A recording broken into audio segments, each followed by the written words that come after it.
I don't believe that anybody feels the way I do about you now. And all the roads we have to walk are winding, they are winding. And all the lights that lead the way are blinding, they are blinding. There are many things that I would like to say to you, but I don't know how.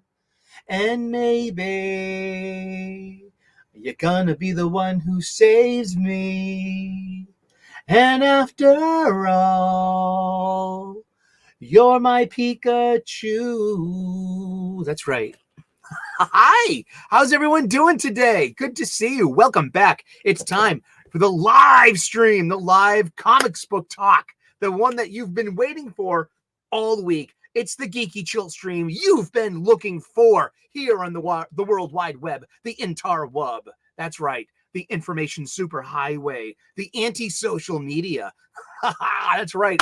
It's the Comics Talk with Reverend Sully, ordained minister of the internet, spiritual dude, seeker, sought and found, your dojo for tactical and practical spirituality. This is great.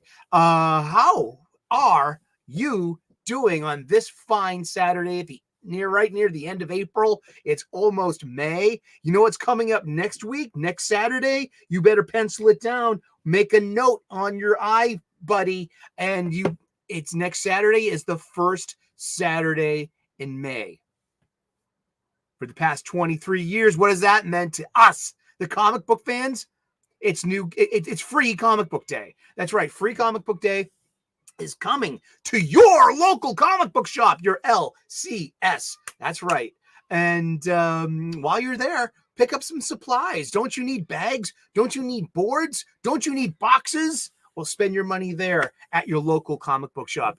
Come on in on free comic book day and be delighted of what you find and what you might take home. There are more like small children in comic book shops on free comic book day than any other during the year. And that's a good thing because we need to pass the torch. We need to roll up the floppy and hand it to a small person and be like, this is yours now, child. Protect it with your lives. It's true. What's in the bag? We will find out at the end of the episode. But this is what I got from my local comic book shop. Well, it's mostly my pull list because, I had to resort to getting a pull list. Hey, it's actually, kind of responsible. That means I am a repeat customer. I get a 10% off all new releases and supplies. And your shop may vary, but usually there's some kind of incentive for you to be on a pull list. It really helps the LCS out, your local comic book shop. Do proper ordering and making sure that you don't miss what you're getting, because it's sometimes they sell out pretty quickly. They can't order for the shelves with the state of returnability the way they used to and stuff like that. And let's see who's showing up. Somebody's came. What? People are showing up to the show? What's going on, Pika? I have no idea. I'm just here for the ride. He just, he produces the show. I read his copious amount of show notes. I'm just the talent. I read whatever he writes. Okay. So if you have any complaints, you put it into his attention. It's usually pre-recorded live before a studio audience of my stuffed animals, but on Sundays we go live and direct from our Boston studios, which is down the street from the corner, and especially, across the street from the corner is a Dunkin' Donuts, and it.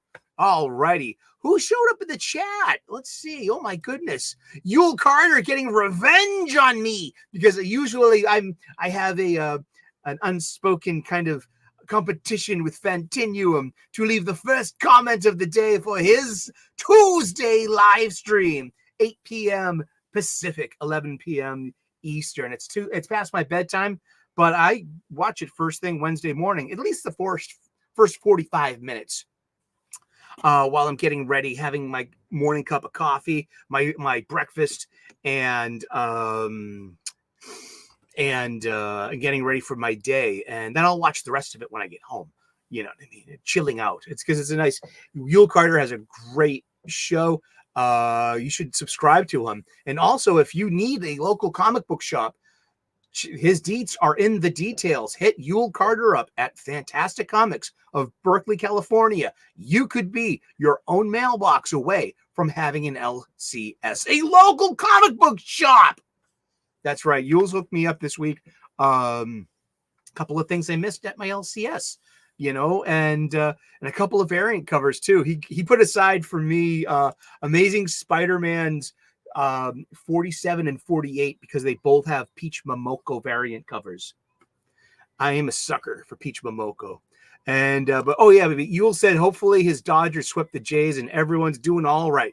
Thank you, Yule. And right now, currently, your Dodgers are struggling against those Torontonian Blue Jays.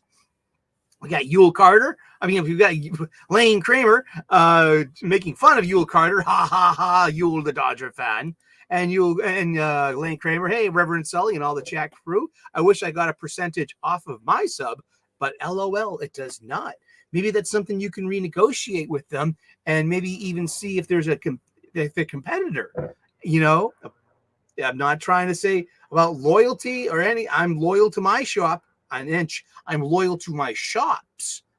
Yet, as a consumer and as a capitalist, I mean, just even fielding the offer from the competition and then bringing that back to your local comic book shop and saying, like, hey, listen, down the street offered me a 15% off of new releases and supplies. Well, can you compete with that? See, that's the spirit of that's. You know, we have AJ Warren. Hi, welcome. Good to see you. Do they deliver you the pull list or do I collect from the store? I go to the store myself. I usually show up every Wednesday. But now that I have the pull list, my FOMO, FOMO, fear of missing out is gone. And, if I really wanted to, you could just just haul ass and get there every Wednesday or not. Like I missed out on Pooh versus Bambi #1. And, but that's okay. I can find that somewhere else too. You know, I have there are 7 different local comic book shops now. One of them closed. They were a chain. New England Comics in Brookline closed last month. Mm-hmm. And but there is still, I think 4 of their locations are open, maybe 5. And but yeah, I go to the store. I go to my LCS at least once a week. Hey there, James. Good to see you. Greetings, Eric. What up? Please like, share, and subscribe. Cheers. Thank you. Good to see you, Carrie at Nerdy Girl Creates. Subscribe to Nerdy Girl Creates. She's got great content with a slant on manga and manhwa and anime. So I've been.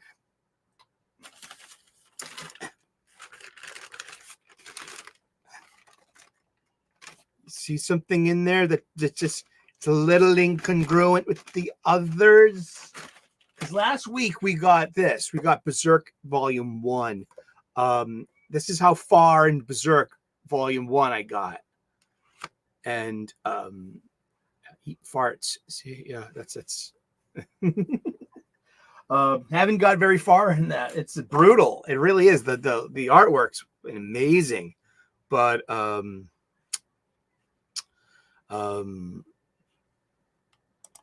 but it's really brutal. So Eric, I watched Wes's video on Absolute Power. I know he don't like Mark Waid, but I don't think I agree about not reading something if you don't like the creator, though he doesn't like the premise. I'll say this much. I'm not going to spend money on a creator that is someone that my first hurdle is being blocked on Twitter by any creator for reasons of adjacency. Like seriously, once again, the only creator I've ever had a negative experience with that has given me the block on Twitter, from a direct correspondence kind of thing, interaction, was Tom King. And that was right after Heroes in Crisis, and I gave it to him with both barrels. So I earned that, and I can respect that. Everyone else, it's some kind of weird social justice warrior, activist, adjacency thing. You know, like they would like these same people would probably want to get me kicked out of, have my 3-day pass from Boston Fan Expo taken away, or my 2-day pass from Wicked Comic Con taken away from me, just because I'm not on the side of their angels or something. So like I'll read Greg Pak, David Papoose, Tim Sheridan, Alyssa Wong, Becky Cloonan for free. I will not pay them I will not buy any of their comics. But you know, he doesn't have, I mean, like people have that's loyalty, and that's having scruples, and more, you know what I mean? It's just, that's how you feel. Those are your beliefs. That's how deeply you take this, and that you're willing to go that far. You know, I don't like Mark Waid's online presence, but guess what? I barely like what Ethan Van Sciver is doing these days, but because he's a bit much sometimes. But you know, I mean, just like I still like, you know, I still watch a shitload of Ethan. I do. Lane Kramer just dropped Sinister Sons from his sub yesterday, because it's actually a miniseries. Yes, it's a miniseries, and I don't think it's that good either. That's my humble opinion, though. Lane Kramer's in Austin, Texas. Whataburger? Get some Whataburger? It's a super creature habit. We got Gary Redmond showing up. Hey, how are you? Didn't I see you in homeroom this morning over at MVP's? Awesome. Let's see. Let's catch up with the chat real quick. Master Eric is also monetized. This is true. I'm running ads, but I'm not doing super chats or memberships or super stickers as of yet. Well, you know what? We're going to come up with we have the summer to come up with maybe a new formats. Have a reason for that stuff. You know what I mean? Like, you know, like my friend Lorena Creole has this like weekly TV guide looking, like, just like image of like the schedule this week. And I like that. I like that sense of organization. So I would like to, like, you know, to do something like that. And Lane, I think it's because Waid continues to attack fans to a point, and it feels abusive, you know, and yeah, I mean, just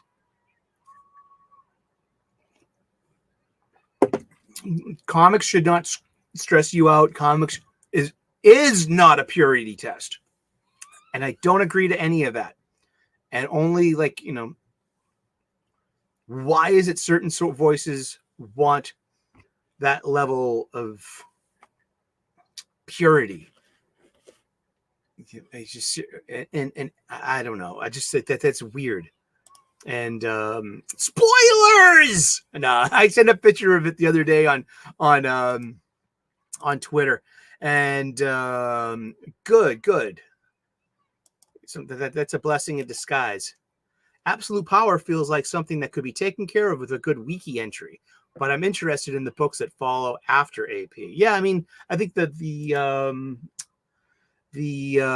main word is absolute, and this is going to end up being the gateway to the upcoming Scott Snyder led Absolute universe.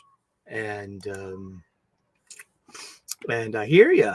Waid, for a bunch of his work, but when it comes down to it, is I care about his comic book work and not how he is as a person. Same, yeah. And I have that for me. I have that with Ethan as well. You know what I mean? He's he is a bit much sometimes. You know, one person on Twitter said, like, I've seen you rip down Ethan. And I'm like, fucking when? And thank you for watching the show. Because you can rip down Ethan if you want to. I'm not. But I will say he is a bit much. Okay? At times. Okay? But I like him. You know what I mean? He reminds me of me and my friends. Yes. I'm sorry. And yes, that's right. We're here to continue the Ren and Stimpy. But from this perspective here, I can actually do my Ren and Stimpy imitations for you while we do our comic book reviews. We read how many comic books this week? brand new comic books. There were 18 Marvel books. I read 11 Image books. I read 6 DC books and 2 others. And let me just check this real quick. You know, people just like butting into your life, saying, "Hey, I'm doing this and that and the other thing." And there you go. See, now I can get back to the show. Thank you so much. Hey, Fear Monarch, how you doing? Good to see you. And Carrie says, Lane, maybe because in my personal interact with Wade wasn't positive and left a bad taste in my mouth. That matters. See, like, you know, yeah, okay. You know, I'll talk about it real quick. All right. John Malin. I like him. I respect him. He's a creator that has, he's fulfilling godlike now. I backed that over 3 years ago at the $75 ascendant level, whatever that means. It was one of the more top tier ones without going overboard. And what I really wanted though was the Dale Keown variant though, but I would have had to have gotten a duplicate copy. You know what I need? I don't need 2 copies of Godlike. So I sent him an Instagram, an IG, no, not an Indiegogo internal thing, like a messenger with, you know, my number on it, you know, or the order number, like, you know, hey, this is, you know, is there any way I can switch this out? You know, I wasn't, you know, I'm not trying to do anything, but like, you know, hey, like, is there, you know, and he never responded to me. And I thought that was like really kind of weird or even rude and disrespectful. Seriously. I mean, you can negotiate with no, but you can't negotiate with being ignored. Or you could, I mean, by being disruptive. Yet I still like him overall. You can like someone and still be disappointed with them. You can respect someone and still be disappointed with them. It's like, you know, so it's like, and I'm thinking that I'll never buy with Malin again because of this. Just because of like, you know, hey, it's like, that was not an inappropriate request. Touch it, point on the doll where he touched you.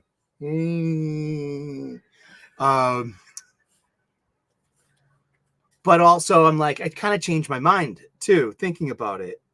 And no, it depends on how good Godlike is. Because if Godlike is extraordinarily awesome, then aren't I just like being prejudgmental and cutting that out for an arbitrary reason, dealing with hurt feelings, you know what I mean? Or dissatisfaction, or what I felt like it was breaking of a customer, you know, purveyor relationship, you know what I mean? Just, you know, bad service. Seriously, would I give that level of service where I work, kind of thing? So I'm not being disrespectful or unfair, Mr. Malin. With all that said, hey, Dwayne Muth, hello. Nice. Fear Marnock's here saying, nah, it's my job to dunk on Ethan and Shane. Good, they can take it. They like that kind of stuff. It's a good interaction. One of my best interactions was with Amanda Connor. You know, I love her art too. One of my best interactions. Yeah, I haven't still gotten my Godlike, and it should be coming soon. Kevin Eastman, he was a friendly fella. Yeah, I mean, Sean Gordon Murphy's awesome. I've talked to him a bunch, like at least 3 different times over, like, you know, a few different, like maybe 4 different times rather since 2015. You know what I mean? And like literally like 5 different cons I've gone to, and he's friendly and approachable too. Awesome. And but yeah, but on Malin though. Okay, so you heard about C2E2. It's the Chicago Comic Book Convention. And he had a table with Shane and Ethan. They got their table taken away. They got refunded, but also Malin was told that he can't even attend as an attendee, of which he showed up in defiance, bought himself a 1-day pass, got in with no problems, and about 20 minutes in there, security tried to escort him out. And then after security talking to themselves for about 8 minutes, said, no, you go on your way, enjoy yourself, and don't be disruptive. And he did not get kicked out of C2E2. And I'm just really proud of him. And that's defiance. That's peaceful non-resistance. That is pacifism in action. You know what I mean? Just like, I'm going to stand up for myself. I'm going to stand up for cancel culture. And I'm going to not let you bully me. And he went, and he also fulfilled the promise to his fans and Shane's fans, the people that were showing up to see him. And they had a mini meetup in the hotel bar. And it's good for you, man. Seriously, that's the most rock and roll thing I've seen in a long time, is John Malin showing up to C2E2 and almost getting kicked out and allowed to stay. That's cool. And that's like, because he just, yeah, he's not a criminal. He wasn't doing anything wrong. And he was being gatekept. And also potentially tortious interference too, being prevented from plying his trade. Yes, it's a private event. I get it. But maybe you came down to the facility itself being like, listen, the event holder is gatekeeping and violating our house policies. We would be violating our own house policies if we were to, allow the event holder to exclude maybe, who knows? And yeah, so yeah, that's that. Good for him. But yeah, I mean, if God likes good, I'll give it a second chance. Maybe get the second one. I don't know. It took 3 years to get that one out. So it's like, maybe not. You never know. But yeah, let's get to it. Let's talk about some comic books that we read this week. Let's do it. Pika, engage. Atomic Engines on. That's right.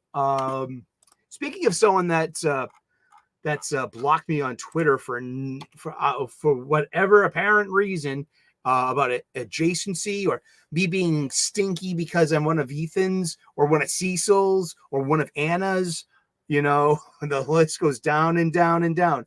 It's from Dynamite Comics issue 1. It's Space Ghost, which is based upon the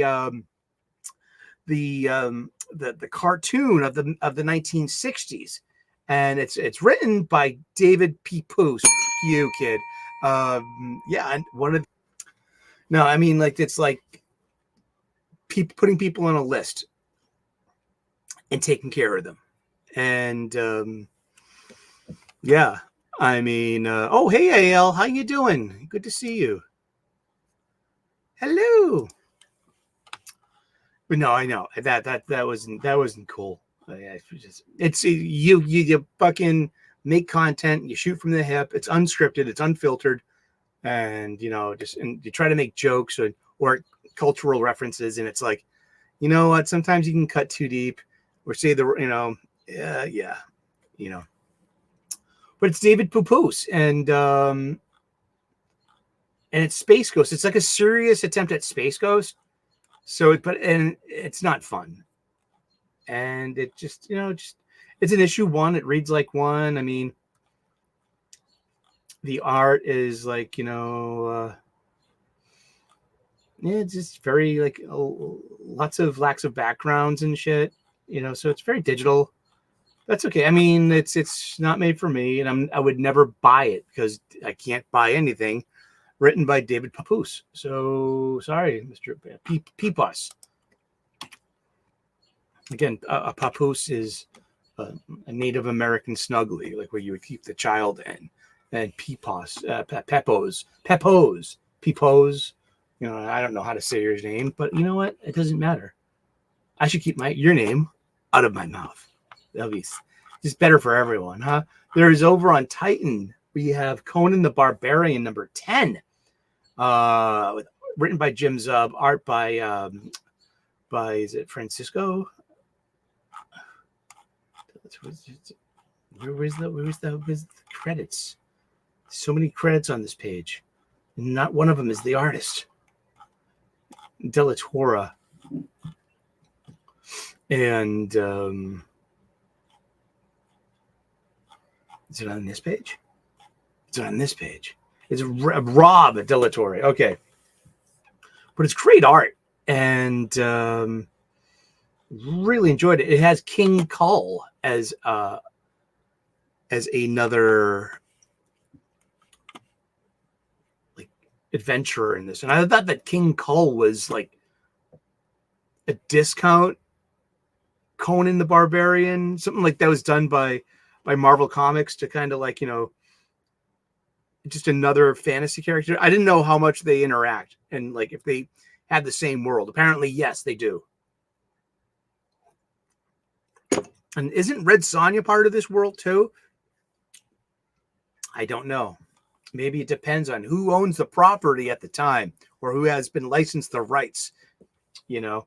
But Conan the Barbarian has been very consistent, very good for 11 issues. That's because there was a 0 issue that came out last free comic book day. That's right. So, yeah, Conan 10 was just really, really good. Like yesterday on the show, I was on Wes's show yesterday on Thinking Critical's Comics Aficionados. Thank you, Wes. We have a Doc, Jim from Weird Science, we had Aaron Sparrow, Wes himself, and me, and the legendary Marvel artist and DC artist and just legendary comics artist Art T. Bear. Okay, and I got a great conversation with him, and we were talking after the show in the green room. It was just a couple of minutes, like post game, and Art was funny. He actually says to me the last thing on the way out, "Hey, Sully." I'm like, "Oh, cool." He knows me. You know, yeah. He's like, "Did you really drink all that coffee?" And I'm like, "Yeah." And but like, because like, what do you say to a comic books professional who hasn't read a new comic book in 10 years? What would you suggest to him? And I said to him, "Hey, Jim, hey, Art, like, can I just make one suggestion to you? Like, I'm not even a Conan fan, but you should be checking out Jim Zub's Conan on Titan. And because that's got the goods." And then everyone's like, "Oh, yes, Conan." He's like, "Really?" And that was my suggestion to Art T. Bear was this Conan, and it's really good.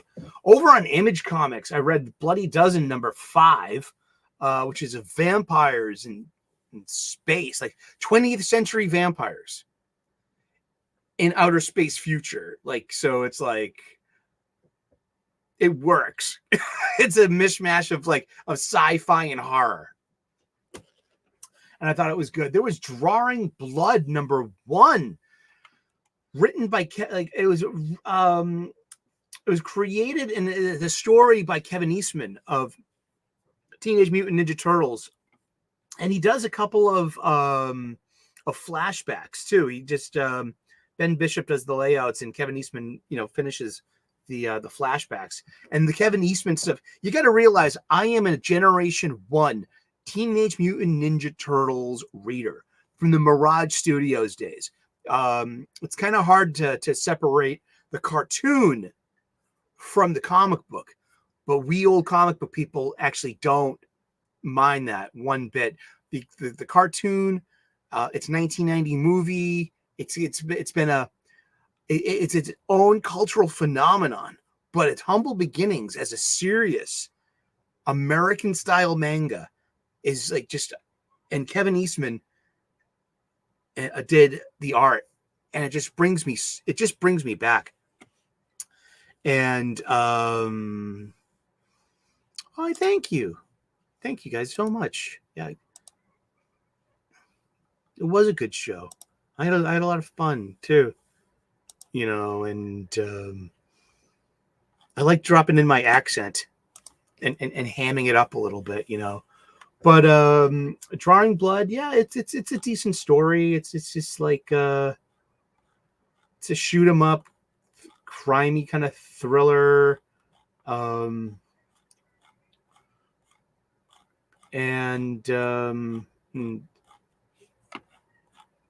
I don't know how and does his drawings come to life and become heroic or not? Or is that just his imagination? I guess that will get settled in subsequent issues. But that's a number, Duke #5. Let's stick a pin in that. We're going to talk about that a little later. Dutch #3 by Joe Casey. and Simon Gane. Pretty good stuff. It's a 3-issue mini, and it brings back an old Image 90 style hero. It's pretty darn good. It's got a great ending. It's got really good art. It's easy to follow. And this issue, I think, really improves the first 2 issues. But and it shows the power of a simple 3-act story, which I really like as well. Yeah, it's got a really good last page. I like a decent story, good hero stuff, great action. And then guess what? It lands. The story lands. We have closure. But it might be going somewhere as well. And that's pretty cool. I mean, yeah.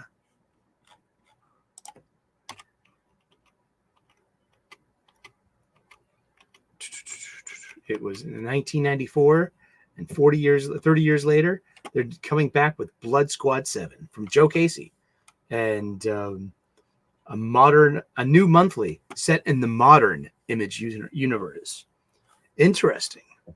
So some Image universe stuff coming, and I wonder if it will interplay with Tim Seeley and Tony Fleeks's Local Man, one of my favorite books of the past year. Oh yeah, I mean, yeah, just it was goofy. You had pizza, you had turtles, and they kind of took the turtles' weapons away from them, like after season 2 or so, and it's like less nunchucks and less swords and everything, and more of just like antics and using what's around them. I think I cut that off of either Clownfish or Retro Blasting. You know, what are some of your favorite channels out there? I like Clownfish. I like Retro Blasting. I like Robert Meyer Burnett. I like, I like Thinking Critical. I like Comics with Perch. I like Yule Carter's show, Fantastic Comics. And let's see. I like Miller Time by Mark Miller. That's a wonderful show. I think he's got Garth Ennis this week. Tune into that. He's always down. He's got great interviews. I mean, there's always there's not enough time in a day to watch all these shows. And I watch a ton of Ethan Van Sciver. I admit it. I also watch Jack Show, which I think is coming back. I like your shows too, Yule. I do. I love Yule's show. How you doing, Yule Carter, ladies and gentlemen? Direct from Berkeley, California. Often duplicated, never reproduced. And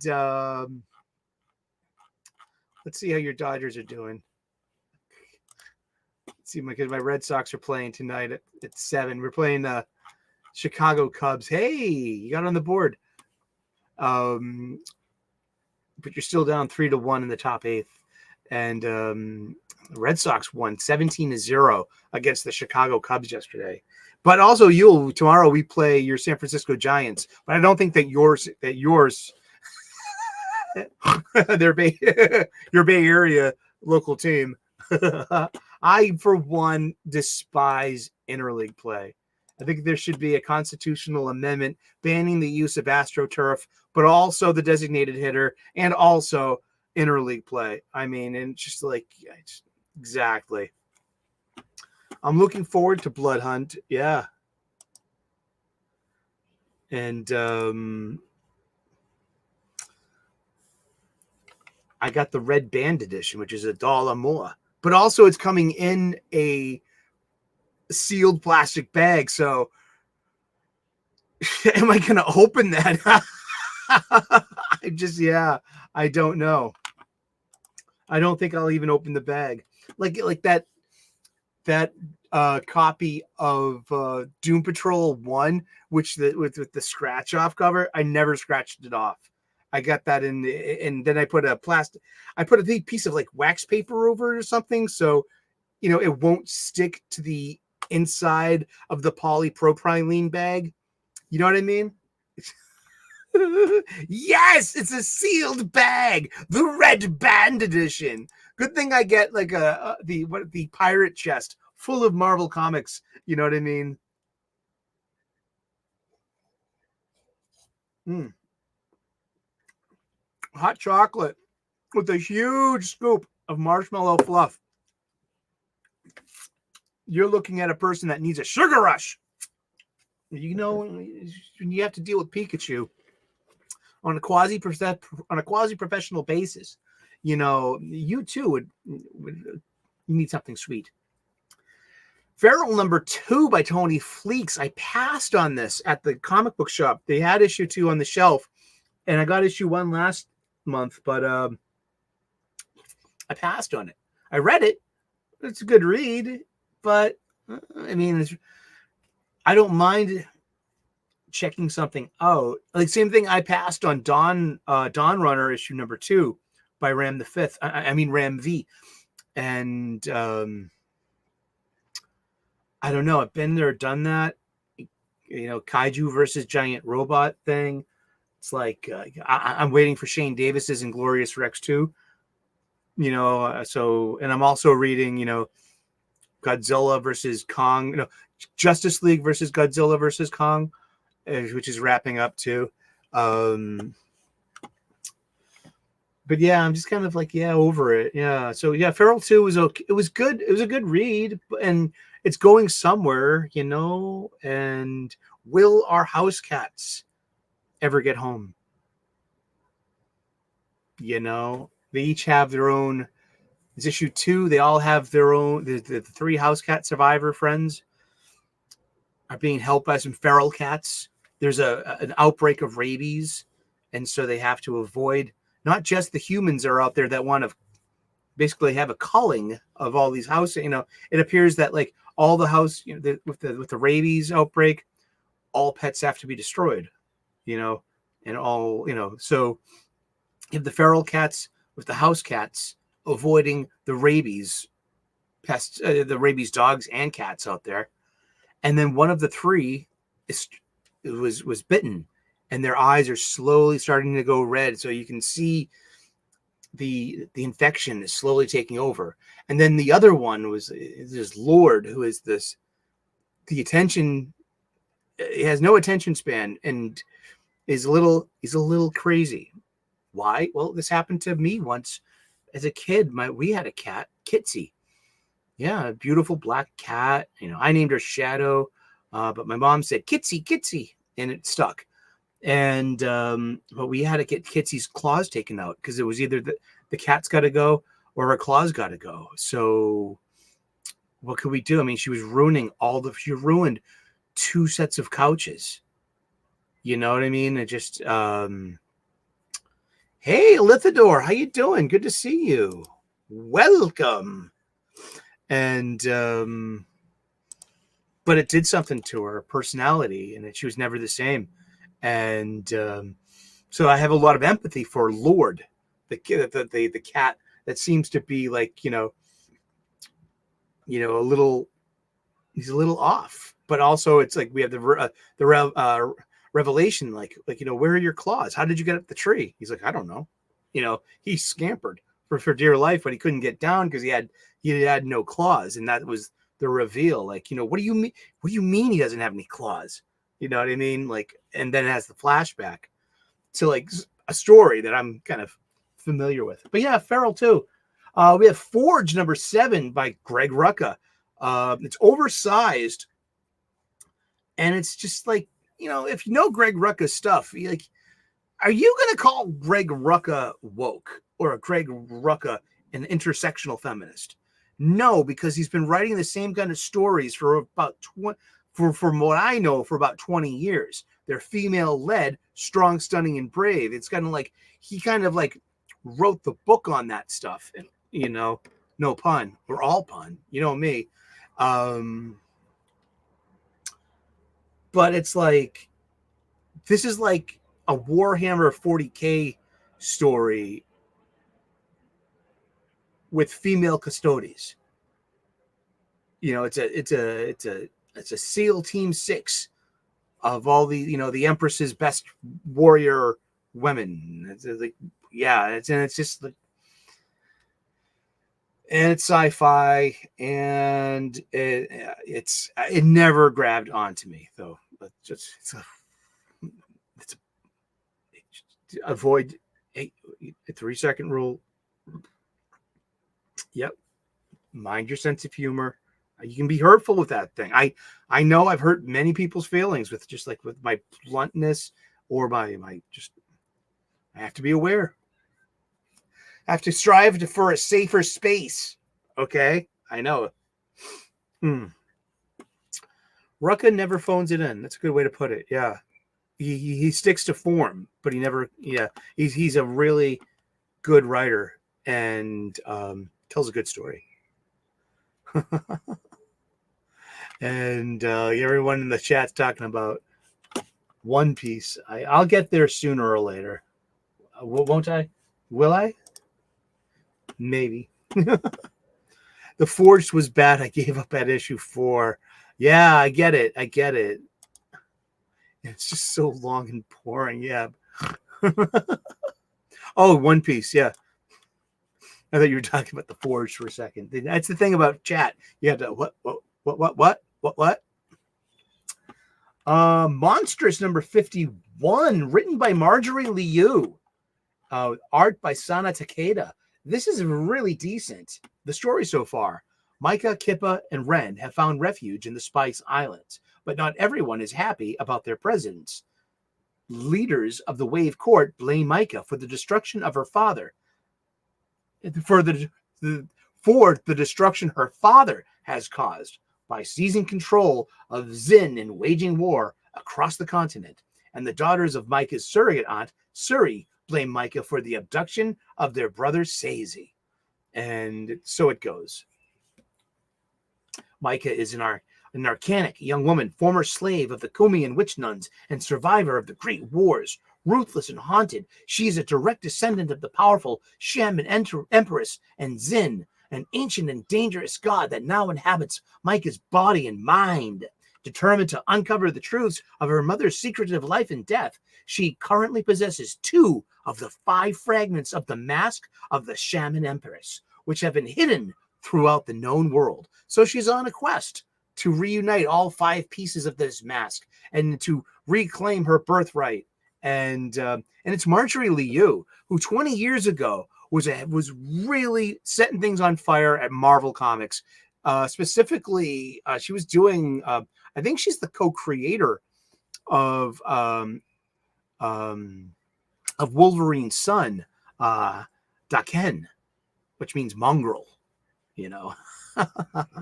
And yeah, it's good to see Marjorie Liu is still plying her trade. You wonder when you're faced with the teenies and the Vitas and the Stephanies and the Magses and all that, the short list of people that we like to bust on, I guess. Like, why isn't Marjorie Liu like writing Batgirl or one of these X-Men titles that she was so darn good at for so long, and that we're stuck with like subpar writing? Why can't we have Marjorie Liu? I would love to have her on more Big 2 books. The Six Fingers number 3 by Dan Waters, which has a parallel book over. It's called The One Hand, and that's written by Ram V. It's like Dan Waters and Ram the Fifth. I mean, Ram V is they're like writer partners. They're doing a couple of things together here and there. Elithidor asks a question. Wait, what's this book about gathering pieces of a mask? This would be Monstrous on Image Comics, written by Marjorie Liu. And it's a fantasy world of magic and weapons and anthropomorphic animals who live besides humans, and one girl's quest to reclaim her birthright. you know, and her power. Let's see. Yeah, the Six Fingers. It was okay, and this was like I like Ram V enough. I've been following it. I read basically everything that's in my pirate chests. So I've read the previous issues and the One Hand as well. And this was the one that I liked the best so far. The one that made the most sense. You know, there was the Infernals issue number 3. Let's see. Share screen. Yeah, we're gonna share a screen. We're gonna look at some funny book art. I'm gonna look at let's look at this is the this is Noah Gardner and Ryan Parrott. Artists are John Pearson with Lola Bonato, and the letterer is Hassan Otsmani Allahu.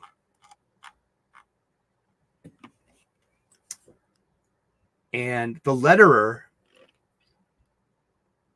is on the cover. Credits. Interesting. I think that's very interesting.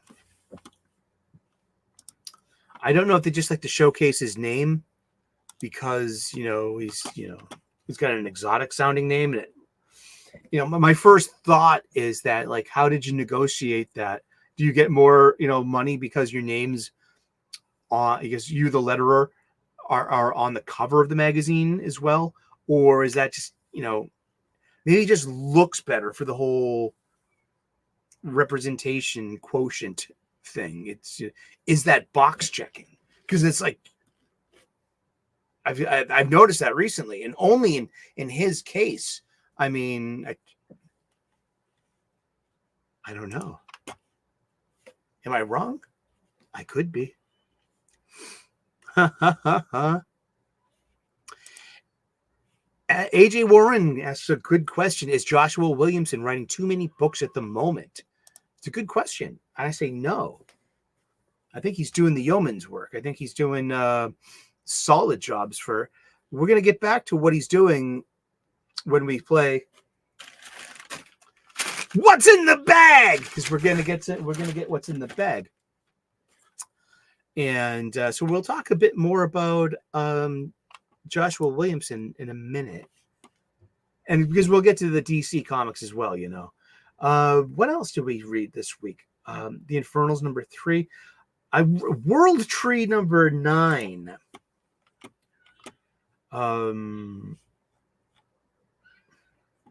Yeah, okay. Well, letters by Adia Bidikar, and she's on, or they are on the cover as well. Interesting. And this is on James Tynion IV on his Tiny Onion imprint. He's also doing his Tiny Onion Studios, and he publishes through Image, and I think he publishes one through Dark Horse as well.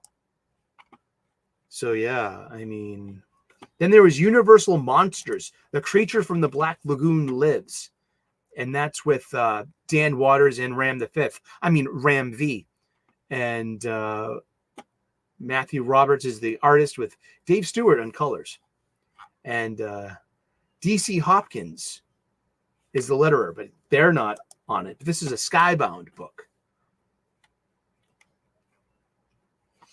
Yeah, let's see. Let's look at Farrell's cover. Simpson. Doesn't say the letterer. Artist, color, design. Oh, wow. There's no letterer listed on Farrell, issue 2. Let's look at Dutch. Russ Wooten did the letters, but he's not on the cover. I mean, if they have an ethnic sounding name, there's like, yeah, Aditya Bidikar is the letterer, and they're on the cover of the Six Fingers. That's interesting. I mean, how does a letterer get on the cover? That's good. But Universal Monsters, The Creature from the Black Lagoon Lives. Issue 1 was a miss for me, but Skybound has the Universal Monsters catalog. It has not just the Hasbro stuff, but they get Universal Monsters. And that's going to be pretty big because Universal is currently revamping their parks, and they're going to have a Universal Monsters Land.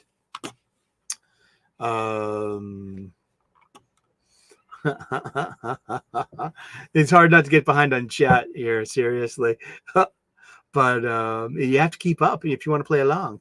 Do you need anything to read before Feral? No. Issue 1, you'll be fine. Boom. Starts off medias res and catches you up real quick. I want to get all 66 issues of Transmetropolitan. I would like that entire run. I don't want... It's easy to get an omnibus or the trades on that. I would rather have the floppies on that. I got an old, collection of issues 1, 2, and 3 with the Helix imprint on it. And it was signed by Derek Robertson too. And not to me. That's how I bought it. I was like, hey, look, oh wow. I bought it used, and like lo and behold, it was been autographed by the artist. What's up, Adam Frey? How you doing? Good to see you. Good to see everyone out there in the chat today. Thank you so much for spending some of your Sunday with us talking about comic books. And that's it for Image Comic Books this week. Let's see, what are we going to do? Let's do DC Comics. I only read 6 DC Comics this week. 7, to be honest. Let's see what. Yeah, I read 7 DC Comics this week. And let's start with Batman the Brave and the Bold, number 12. This anthology, in continuity anthology, kind of in continuity, because you got this Carl Kerschel story with a girl, Robin.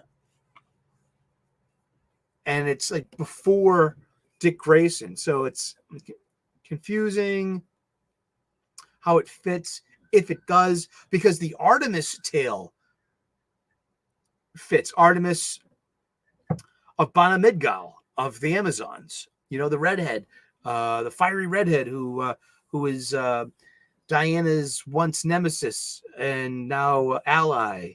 And she's that looks like ripped out of the Amazon Attacks Tom King Wonder Woman storyline of Amazons being outlawed. And you have Detective Comics. You have Tech 1084. It's pretty darn good. Ram V is wrapping up his run. And I liked it. It was fine. It was better than Flash 8. I mean, Flash, it's just... Cy Spurrier is just... It's really out there. And the art is too goofy. I'm a huge Flash fan. I love Flash comic books. And I get it that they're trying to do something different and new. And Gary, we will talk about this very shortly. We're coming up on it.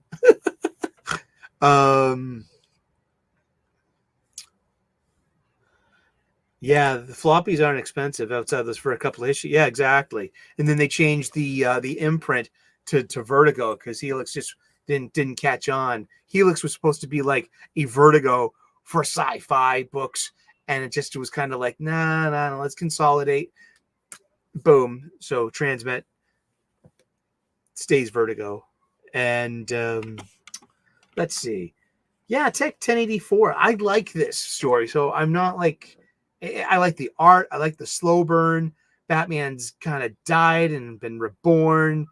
Kind of died. He was mostly dead, just like Wesley and in The Princess Bride. Literally, just like Wesley. He was mostly dead. Not completely dead, but mostly dead. To blythe. To blythe means to bluff. You liar! Liar, pants on fire. And I'm not a bitch, I'm your wife. I love The Princess Bride. Don't you? Let me just take this real quick. Get that real quick. And Awesome. And thank you. I'm always kind of a little flummoxed sometimes. Like the show's been going on and you guys keep showing up and I thank you. This is like this comic book shop style conversation that we continue, and it's really fun. And sometimes things get heated, but not all the time. And it's not this constant churn of outrage. And we could always talk about the outrage. We can always talk about anything you want to talk about. Drop it into the chat. And if I missed it, just remind me gently.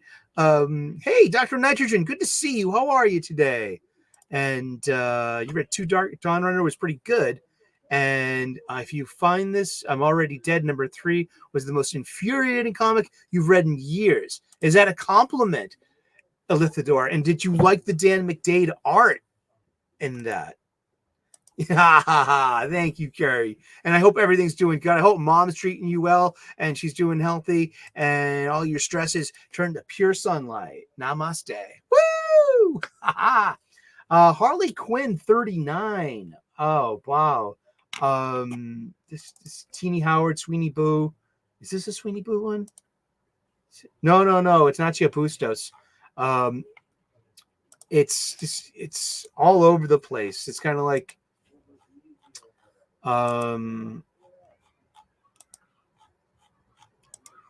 it's Harley in her old suit trying to maybe like be comfy, being like what she does is she's in her old suit. She saves Maxie Zeus from being arrested by Gotham PD and ends up giving him a therapeutic session. She ends up being Dr. Harley Quinzel inside of her Harley Quinn suit. And it ends up being a lot of talking about emotions, overeating food in restaurants. It's exactly what we're always making fun of modern comics doing. And the Gotham Police Department being like, I'm on to you, Quinzel. And but the backup feature ended up being really good.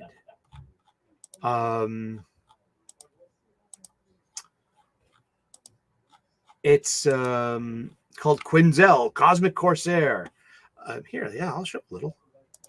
Why not? It's just us here. No. Wrong one. Wrong window. Share screen. It's window. Yeah, not screen, window. Here we go. Yeah, and let's look. We're going to look at some comic book art for a minute. I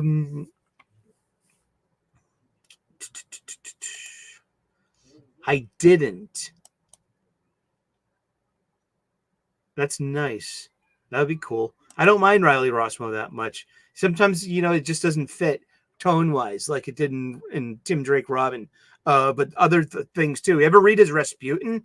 Dude, that stuff's sick. Good stuff. I really found that Rossmo's art fit Sandman very nicely. And Dwayne Muth, yeah. He's been at this longer than I have. A lot of good comics, and most of them are indies. And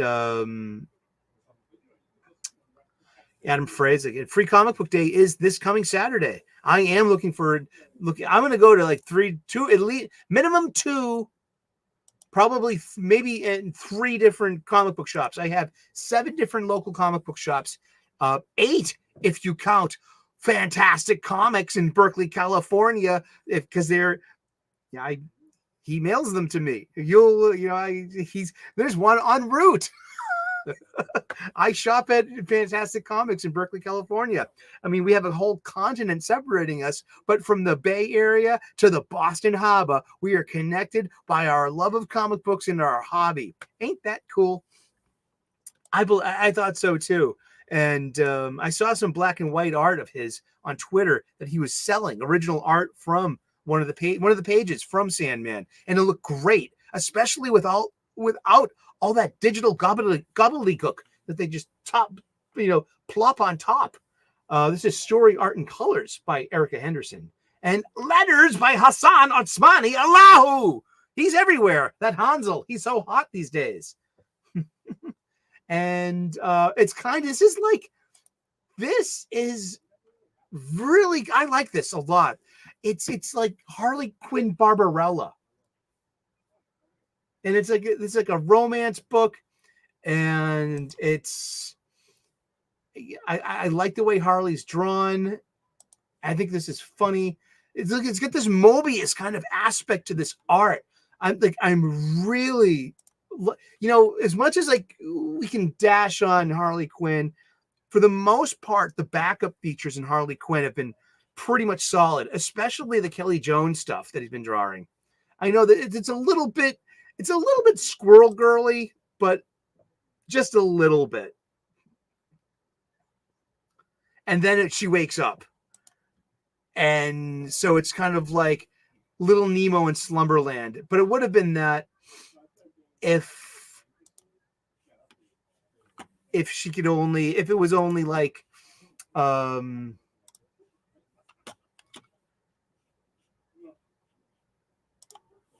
if it was that one panel, because that's what Little Nemo and Slumberland all did, is that one panel of him waking up, breaking the dream, he's in bed and falling out or something like that. So, but it's cute. I mean, I enjoyed that.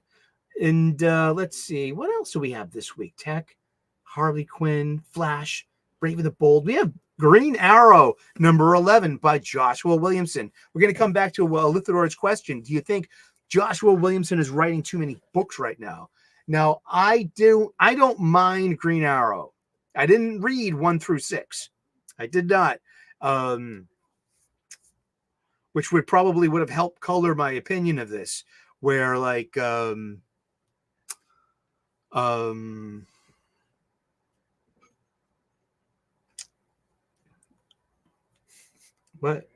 I doing? I'm doing nothing. I'm not doing anything on what? Kids at home. This is like an old stone. This is like a new style stoner trick. This is a one-hitter you get in a device called a dugout.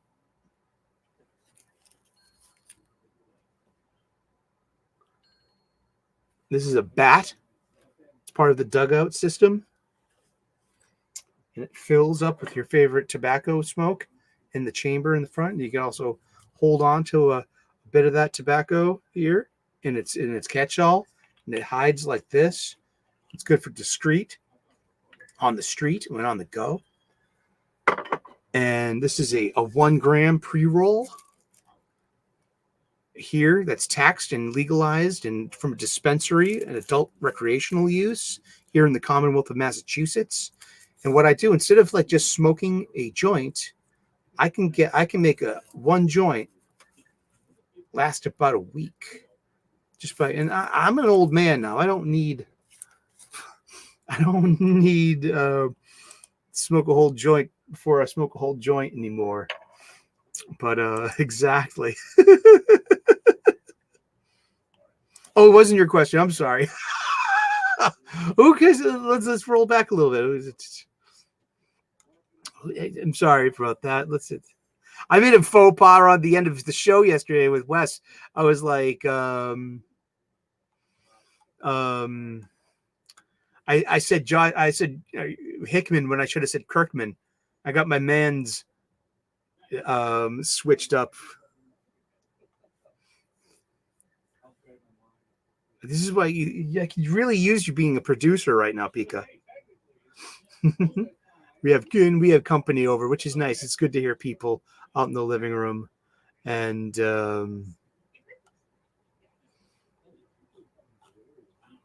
I've lost it. I'm so sorry. Marijuana is not a drug. It's a plant. It grows from the ground. It says in the book of Genesis that anything that grows from the ground, it's all ours. Or like Bill Hicks said, I mean, and God on the 6th day was like, oh no, me. I shouldn't have smoked all that weed on the 6th day. I left a roach down there. Now it's growing everywhere. Now those humans are going to think it's all theirs. Oh no. But yeah, Green Arrow number 11. Let's see, wasn't that bad. I didn't mind it. It's Green Arrow versus Merlin, his long time nemesis. It's finishing up the it's all the arrows fighting against like robot or versions of the Justice League, trying to get the Sanctuary mask, and it's Waller trying to play Ollie, trying to play Waller, trying to do good and still yeah. So it's but it's got some Phil Hester art in this, which I love, because Phil Hester did a lot of good Green Arrow stuff 20 years ago with Kevin Smith and with Judd Winnick. And I really enjoyed the hell out of Phil Hester's Green Arrow stuff. And finishing up this week with DC, and we'll get to Power Girl number 8. Trust me. It's Penguin number 9 by Tom King. And art by De La Torre. And it's where's the credits page? Oh, here it is. Yeah, Rafael De La Torre is the artist. Marcelo Bajayo is the colorist. Clayton Cowles is the letterer, and who's not on the cover. And it's issue 9 of 12 of the Penguin. It's pretty much my favorite Tom King story to date, because he can cut loose a bit on the Penguin. He can be darker on the Penguin. Penguin's a dark character. He's a crime lord of Gotham City, one of them. And it puts whatever happened to Judd Winnick? That's a great question. We used to follow each other on Twitter for years. I think he might have just gotten tired of me retweeting CG stuff, or maybe even just being mopey. I was mopey for years before I turned 50. It was a little emo on Twitter, especially because I just blowing off steam, yelling into the void. But he unfollowed me for some reason, and it might have had something to do with retweeting Ethan all the time too, or having But Judd stepped away from mainstream comics, and he made his fortune making kids books. And it's called it's a series of books that he writes and he draws.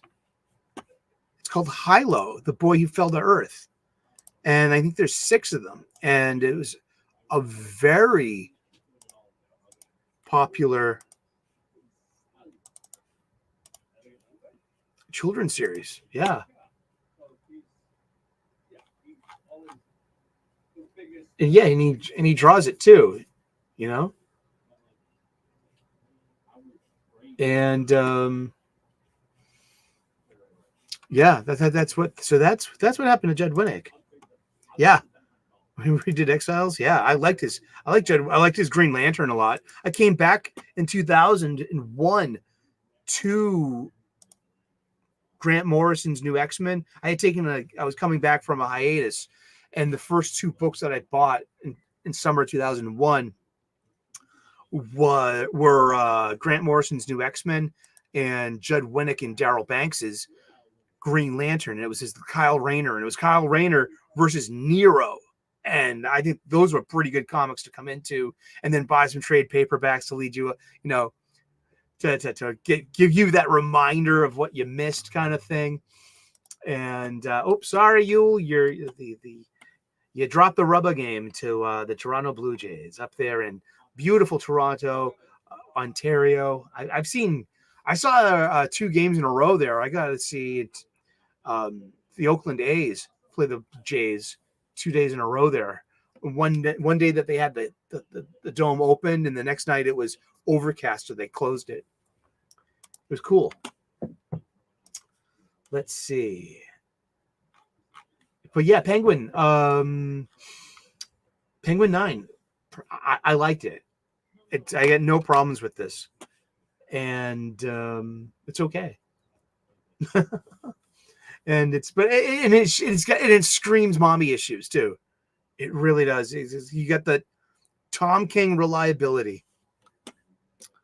Yeah, was he a bit too political? Oh, I used to draw little cartoons on on top of my coffee cup. I used to have I used to carry the spectrum of Sharpies here because I work in a university, and it's like it gets a lot of traction with the young people, like to be like, hey, this is a safe space to eat. And but I would just like draw little cartoony stuff, and he used to like that stuff all the time. Penguins. And what do we have left? Well, we have a shitload of fucking Marvel comics to go through. We talk about X-Men Forever, issue number 2, written by Kieran Gillen. And it's just I should have read Rise of the Powers of 10, issue 4 before I read X-Men Forever number 2. They're both written by Kieran Gillen. They're both beguiling. Yeah. Hey, no, huh? I hear that. I read issue 2 of this, and the line art in it was fabulous. And hopefully he can cut a bit loose and tell a good story outside of the fetters of these corporate superheroes. Let's see. Yeah, so let's just lump them both together here. Rise of the Powers of 10, issue number 4, X-Men Forever, issue number 2, leading into this week's upcoming X-Men number 34, the penultimate issue, leading up to X-Men number 35, which is Legacy number 700. How did they get to that number? I don't know.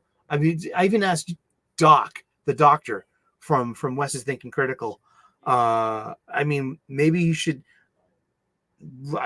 put it past him, so maybe he can have the more succinct number, because remember, X-Men was X-Men until issue 114, and then became the Uncanny X-Men. 1979 or so? And then it was Uncanny X-Men, all the way until it's the end of its run. There was a volume 2 of that.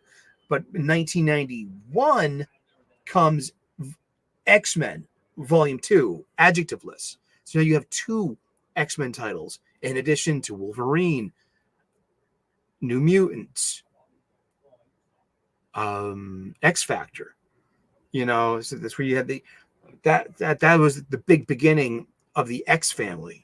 Holy shit! Mon ami, mon frere!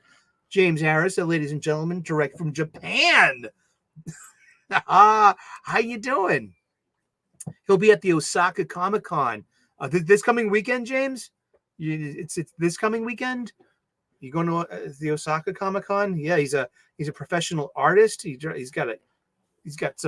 Anti-Steam Junk number 0, which was I think my favorite crowdfunded comic of 2022. To be serious, yes. He's a good buddy too. You're in Osaka right now. It's this weekend. Okay. Oh, good for you. Glad to keep you company then. Pirate, exactly. Well, it's good that it's free. That's what I'll say. I'm happy that I'm not paying for it. That's really adding to its enjoyment, is that I'm not paying for these dumb comics, and they're not all that great. It's very convoluted. It's reached its fever pitch. The fever is broken, and it hurts less when it's free. It's what I say about my love life. Wowzers! Wolverine Madripoor Nights Part 3, written by Chris Claremont, set shortly after the events of Uncanny X-Men issue 268. And this would be really good if they had letters by Tom Wachowski, it would just make it look that much better. I mean, I think the art is a little flat, and it's I don't know. I don't think it's all that good, and just can Chris Claremont, should he be going back and getting, it's just a miss from me. Yeah, I'm glad you're liking it though. I think that the art's pretty flat. I mean, I don't like the action scenes very much. But that's just taste. You know what I mean? I'm glad you're liking it. But Wolverine 48, well, we're gonna stick a pen in that. We'll get to that a little late. We'll come back to that. Ladies and gentlemen, we'll come back to that. We have Ultimate Spider-Man number 4. We'll come back to that. Superior Spider-Man number 6 by Dan Huslott and Christos Gage, who's probably doing all the writing. Line work by Mark Bagley, and inks by John Dell and Andrew Hennessy. Not great. I mean, I don't put it past Dan Slott to write.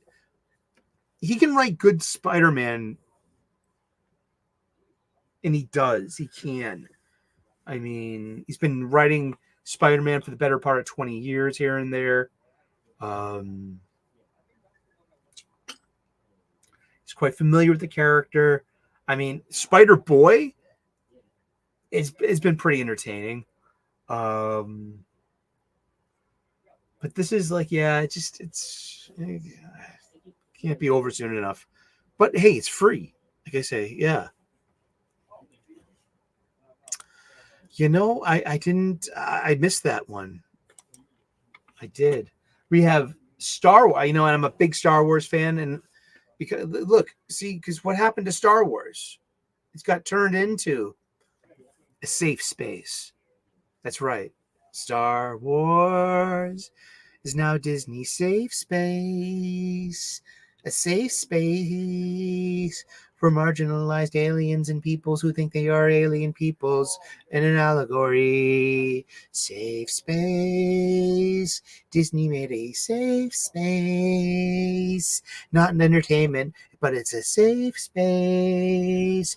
Do. I didn't write that. It comes from the mind of a Pikachu. Dude, don't get me started. I'm just the talent. I read what he writes. It's called Star Wars, Darth Maul, Black, White, and Red. The usual black, white, and red stuff. It's written by Benjamin Percy with really good art by Stefano Raffaele. Stefano Raffaele caught my eye a couple of months back on Catwoman, Teenie Howard's Catwoman, with the first 3 issues of her current 9 Lives arc. And I just thought, wow, this guy can draw. I really like his stuff. And it's simple, black, white, and red. What's black and white and red all over? A newspaper, you silly rumpus. You silly Willy. You silly Billy Willy. Silly Billy Willy, don't go home, what you can't do, Billy Willy. Oh, no. What does that mean? What could that mean?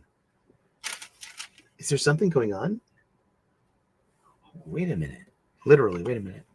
But yeah, look, this is your black, white, and red. It's black and white with one color. And this is where the black, white, and red really, really works about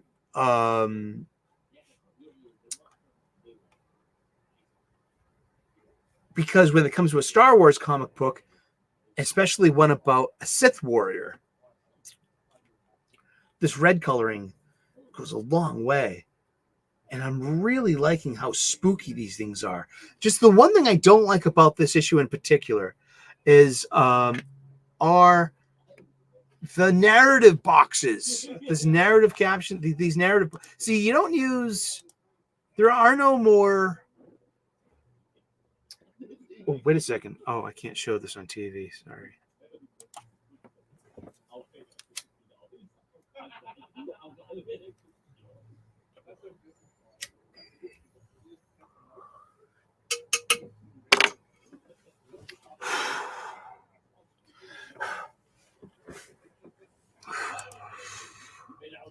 Whew, happy 420, mother. Oh shit! But yeah, see these the narrative captions here. That's Darth Maul's inner monologue. Oh wow, it's interesting that like you can't see. Let's see if you can see it a bit more. It's 800%. Okay, can you see how pixelated the image looks? How grainy? But guess what doesn't? Is the lettering, and also the onomatopoeia doesn't look like that either. The onomatopoeia looks very crisp. See, can you see the pixelation? And then how perfect the onomatopoeia and the lettering is, because those are all digital assets. You see the pixelation? Can you see it? Even more. Look at that. Because they're two different. Yeah, it's not an organic part of the art. That's blown up to 1,600%. Let's go back down to 200. But yeah, so this narrative caption thing with just eat gummies, they don't work on me. Edibles don't work on me. I'm sorry. Black and white and red. It's that's funny. I really enjoy. I've gotten them both so far too. I really like them. Perch just did a video about trigger warnings. He did. I liked it a lot. And Marvel apologizing for everything that's happened in the past. Okay, sure. Safe spaces. Well, they're needed for certain. Hothouse flowers need safe spaces. I'll tell you that much. How's that? And you should not expect a safe space outside of your home. And maybe yeah. But this has been it was a really decent issue. But yeah, the narrative caption was just because there wasn't much of a character when it comes to Darth Maul. Seriously, he's a cipher. He's not a character, really. He didn't have a motivation. He was just like, the same thing with like Boba Fett in Empire Strikes Back. He was mysterious. And thank you very much. Yeah. Oh man, last time I had an edible, I ate the whole candy bar, 100 milligrams, and it didn't put a dent in me.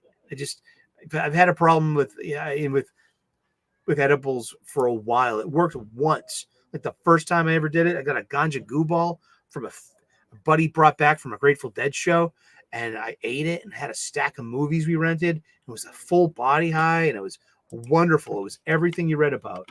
And then ever since then, just never could reclaim that throne. There's Star Wars Jango Fett issue 2, written by Ethan Sachs, art by Luke Ross. It's just very plain for me. I like Jango Fett. Jango Fett had more character than you realize. And I played the hell out of a PlayStation 2 game called Bounty Hunter. You got to play as Jango Fett. And one of my favorite things about it was you didn't have to you use your visor, the little thingy, that comes down, and it's the vision thing, and you can mark like, oh, that's my bounty, and you can mark and tag them. And guess what? If you don't kill them, you can bring them in alive and get the bounty for it. It was a really fun part of the game too, making Imperial credits. No, Dactaris will do. No, they won't. Waving your hand around like you're some kind of Jedi. Republic credits don't work here. Only money. I love Star Wars. Oh man. Don't whiz on the electric fence.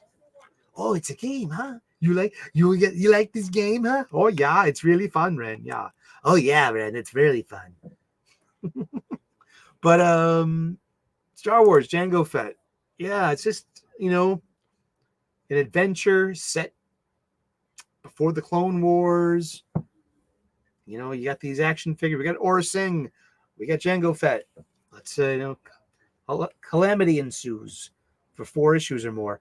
Spider-Punk #2. Let's share the screen. I respect the hell out of this book. It's not made for me. I'm fine with that. Okay.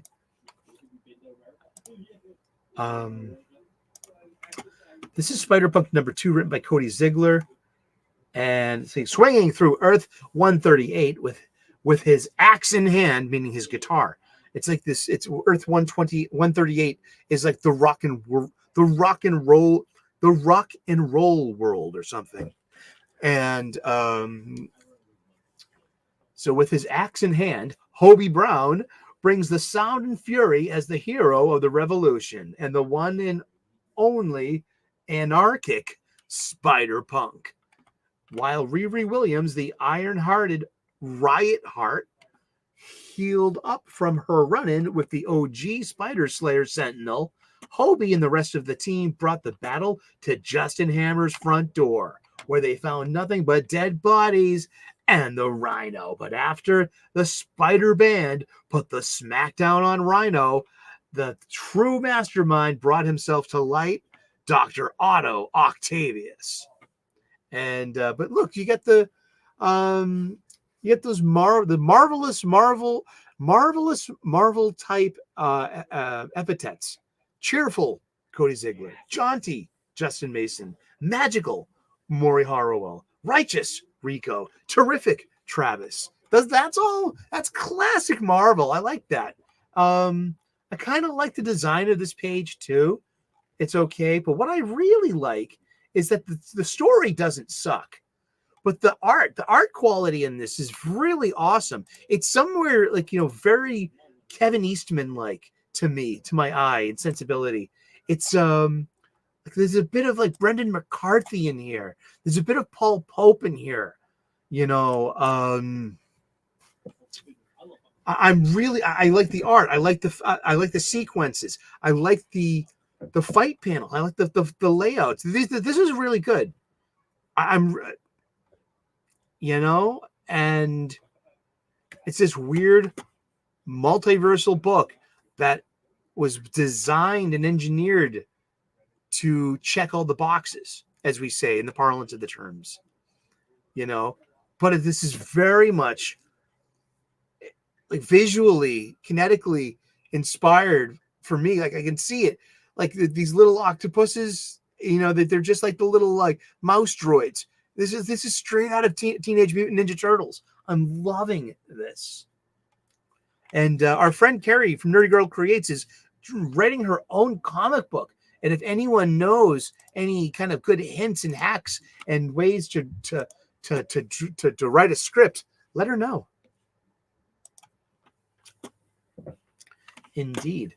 What else do we got today? We have got, oh boy, talk about, and the opposite of this is something, Scarlet Witch and Quicksilver, something that like it's written by Steve Orlando, VC's Ariana Maher. See, her name's not on the cover, but like I don't see letterers' names on the covers of the big two ones. Only on like Image and Dark Horse, especially if it's Atsanim Allahu. Chances are you'll see his name on the cover as well. And this is just, this is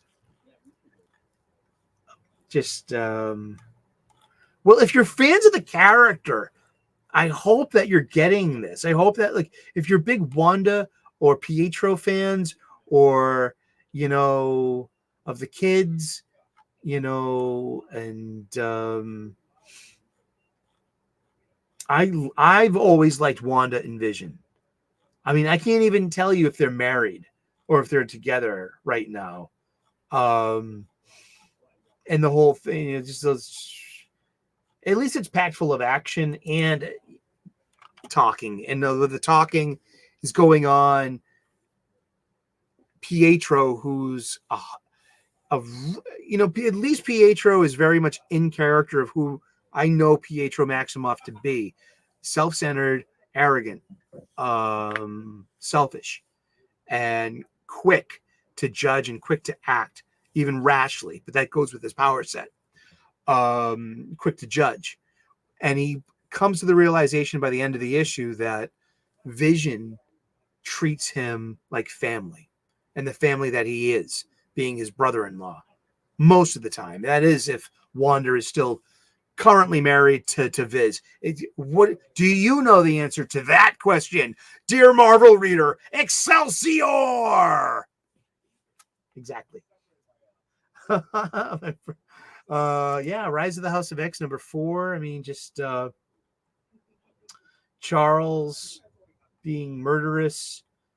Charles, it's basically the only way out of this no room here is like he has to, because it's kind of cruel that he knows that there's another, everyone here is going to get resuscitated or revived. And he just killed Rachel, who comes right back. And he's about to, and he has to kill Rasputin 4 right here. I mean, and when he lets Mother Righteous go, what he does is he forces a splinter of his psyche into her, so he can be like in two places at once or something. And and yeah, this is a mess. Fucking X-Men books, man. I thought that I was gonna look forward to like the reboot, but it's something I wanted to talk about. Hey, Pika Shades, what up? Good to see you. That's right. Pietro used to be married to Crystal, the Inhuman. And let's see. I gotta look something up real quick. Every X-Men, no sign of. Here we go. It's from Marvel.com.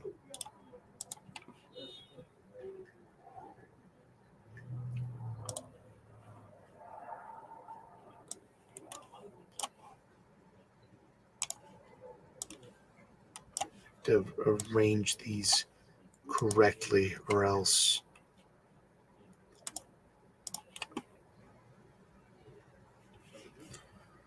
Thank you very much for putting up with my boomer moments here.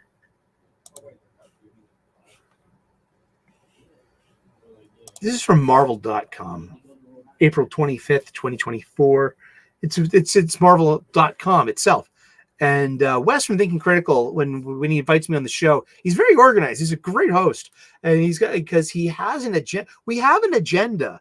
We go into every episode with at least 6 or 7 different things we can talk about that might come up. Sometimes we only get to 1 or 2, sometimes 3, and because the conversation just has its own life, and we just go with it naturally. It's like a bunch of friends hanging out.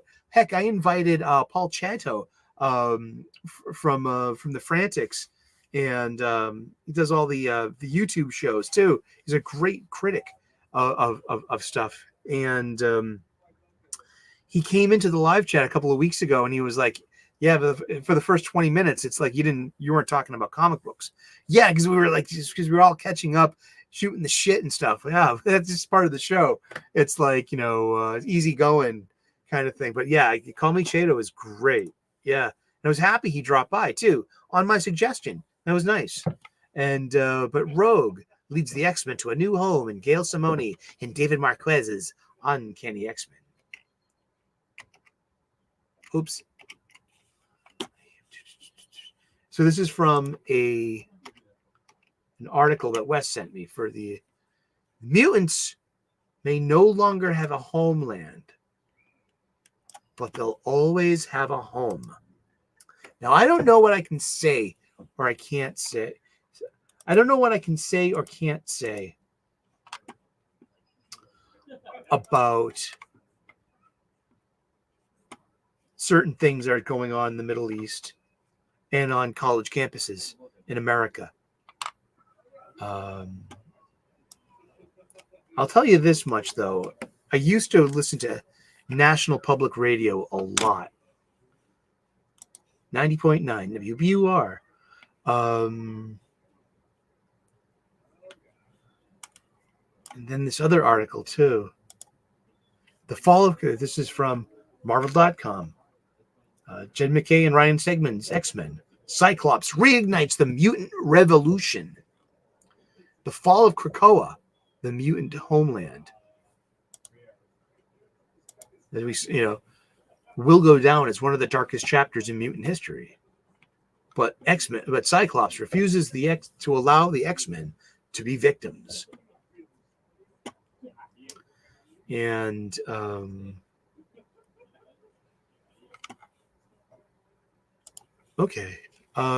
X-Men. They have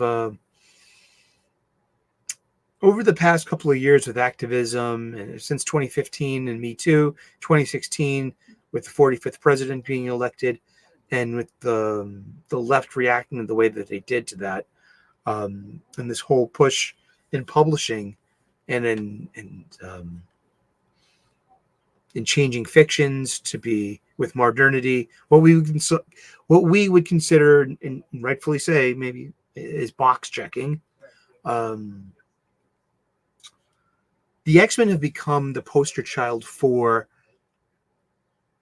being a misused allegory, that it's like the only marginalized and queer people can be X-Men now. And I reject that. I will not agree to that. The X-Men are a bit more universal than that. Just like that kind of that's just as bad as saying that only conservatives and violent people, I guess, have adopted the Punisher. It's the same thing. It's just a difference, the other side of the coin, is it not?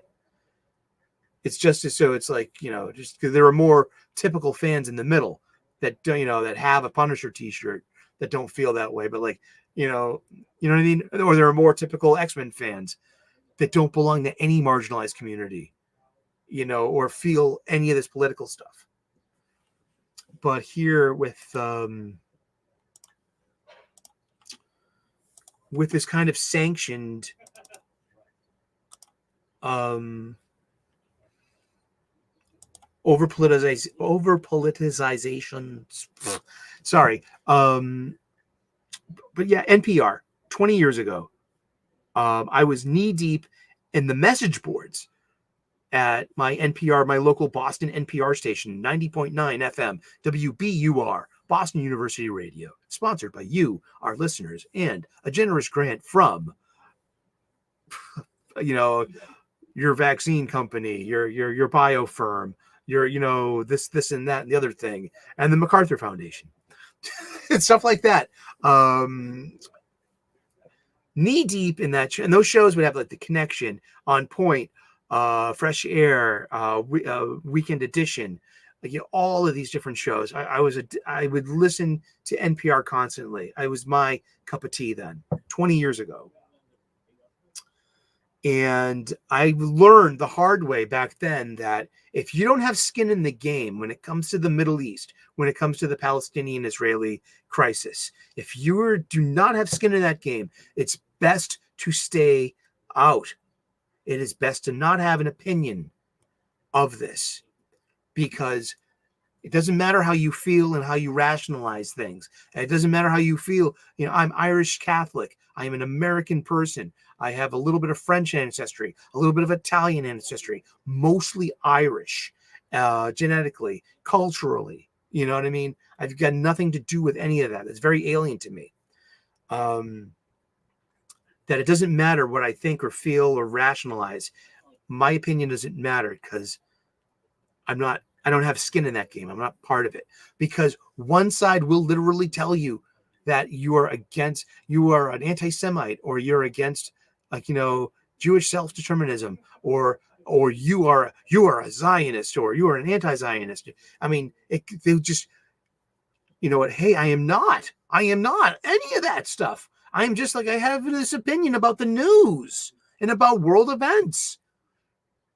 No, it does, so that stuff is of course front and center everywhere in the news right now and in culture, and especially at our universities, and about what is acceptable and what is hate speech, and honestly, what is scary and what isn't. And so is this the time for the X-Men to be saying stuff like mutants may no longer have a homeland, and like to make it all about like a mutant island nation that was ganged up upon because of these ideological and cultural differences, because they were different and they considered each other a threat? You know, when is Krakoa going to be annexed by things of this nature? Hey, Mohammed, how you doing? Good to see you. Hey, Pika Shades. And I think things are a bit too politically charged right now to have an X-Men in diaspora. Diaspora means like you're forced to leave your homeland, and your culture and people are scattered. It's a scattering. And that's actually happened a few times to the Jewish people over the course of the Bible and shit like that. You know, like just Babylonian exile, and then the Romans came, and then they, and that's where, that was called the Great Diaspora. There was an Irish diaspora too when the British invaded Ireland, and then the potato famine, and all the children left Ireland to go to the States, that kind of thing too. But I mean, for me personally, as an X-Men fan, I wanted to go back to the school. I wanted to go back to the mansion. I wanted to have a danger room. I wanted to have a reset. I wanted to start off at the foundation. Because having the mutants have had Krakoa taken away from them violently, it's too close to what's going on. There is no escapism there. And there's only going to be further weaponization of this if you were the wrong person trying to annex someone else's allegory. You're creating some kind of non-delusional parasocial faux pas. I don't agree to that one fucking bit, but I can see it coming a mile away. Like, when is Krakoa going to be the allegory for what's going on in Palestine? And who is going to be the X-Men, and who is going to be Orcus in this? As I don't know. Let's see if this gets monetized, this show, but just by mentioning all that. But that's my little thing. Thank you for listening. That was my little thing on X-Men and allegory, and how allegory has been co-opted and just by marginalized people, and to the point where, like, no, X-Men are only these marginalized people. You can't have the X-Men anymore with this smugness, entitlement of, I'm the victim, and I need this. I need the security. I need this safe space. I need this. No, I mean, there's something weird about that. X-Men have never been really about that. That just, I mean, that's an interpretation. And if that's how you feel about it, and that's how you identify as part of the story, there's room for that. But X-Men are for everyone. Geez, I just think that it would have been a lot safer and a lot, maybe just accessible to start off from scratch all over again. Why not? All you need is a good story. You really do. And that's how I feel about the X-Men. Yeah, I mean, it's a little scary that it's like you're having like tales of destroying a mutant homeland,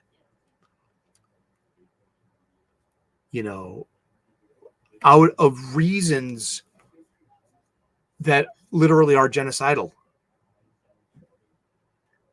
There's just, it's scary. I think that there's just like, why can't Marvel Comics be like just fun adventure stories? Who ordered all this activism? Can't you get your activism out of, please get your politics out of my comics? What comic books are you reading? If you don't like my politics, well, don't buy my book. Problem solved. Predator, The Last Hunt, number 3.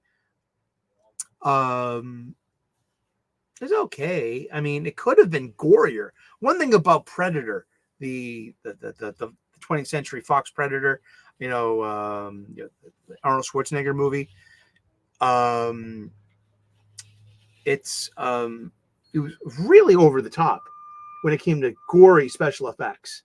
Now that you have some kind of, now we're talking about art, you can really go over the top. Now, Predator has a really big kill count in this, huge body count. But I'm just thinking, I feel like we got let down a bit. Because I almost said it, I feel like we got gypped, but that would have been wrong too. Because like it's short for gypsy, and that's really called Romana people, and they're not all thieves, and they all, and some of them wear shoes.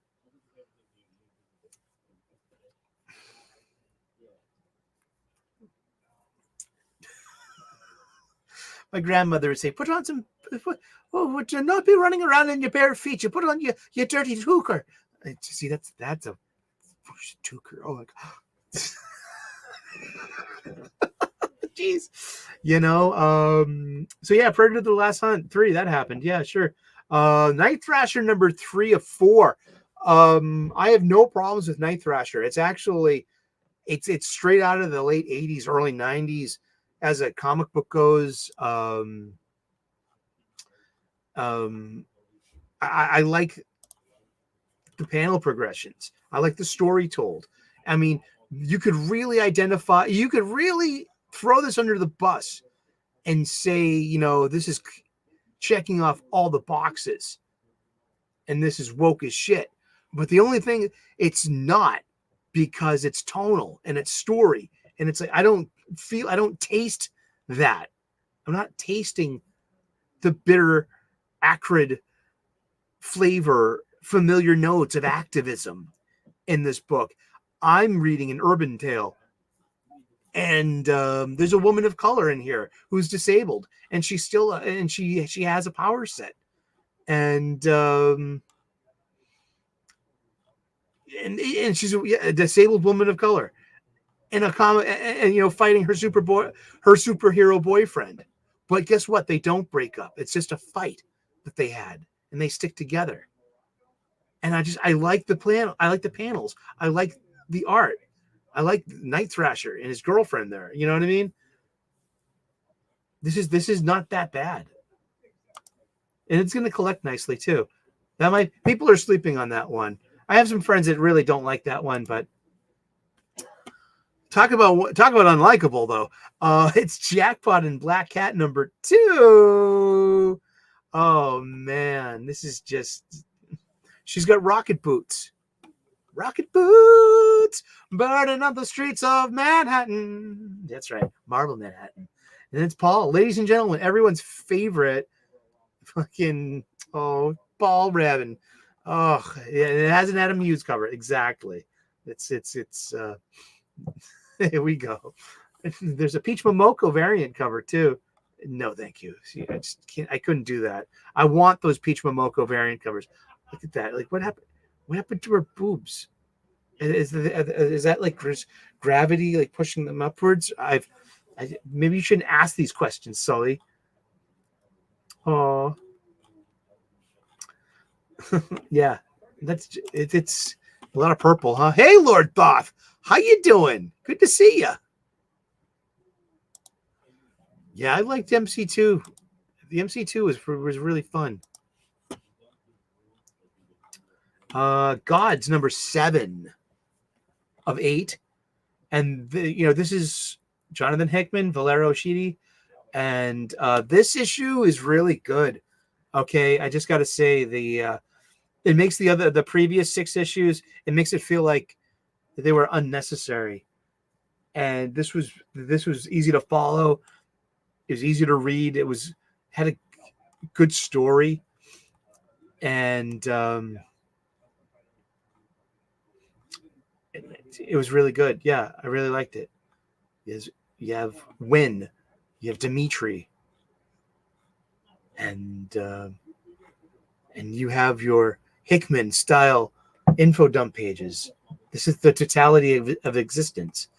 Magic and science are on opposite poles, as are good and evil on its own axis, and birth and death on another XY on this axis of X, Y, and Z. So for me personally, I've been reading this whole thing. God's number 7 is the best issue of the bunch, in my humble opinion. It's Daredevil number 8, but it's Legacy number 670. It's a special oversized anniversary issue at 80 pages, celebrating 60 years of Daredevil. You have this John Romita Jr. cover here. This is a $9.99 issue. But the best part about this issue, it's an anthology. It's a couple of different stories in it, but there's an Ann Nesenti story in here that is like worth the price of admission. And there's a G.K. Chesterton one that's told from the Black Armor days. That's pretty interesting too. Blade number 10.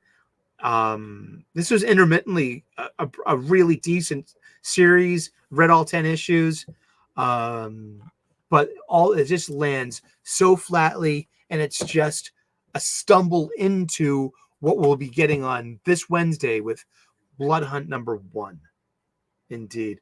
Avengers 13. We have the Fall of the House of X trade dress here. We got the Avengers fighting Stark Sentinels, and that's about it. It's a lot of fighting, and 3D Man is the inside man, as you probably would have figured out. It's Jed McKay, and he's doing an okay job. And I saved the best for the last. I liked this one. It's Zeb Wells with really good art by Todd Knock. It's Amazing Spider-Man 48. This is Ben Reilly and his girlfriend. Hallows Eve, is that it? Gallows Eve? That's the Goblin Queen, right? So it's Chasm, Hallows Eve, and Goblin Queen. And I think this is set up to pay off for the upcoming Spider Goblin series. So I'm pretty sure that Ben Reilly is going to be the Spider Goblin we get, not Peter Parker. I think there was a setup earlier when the Goblin energy entered Peter Parker. He put on the black costume, but this sets up another kind of thing with Goblin energy.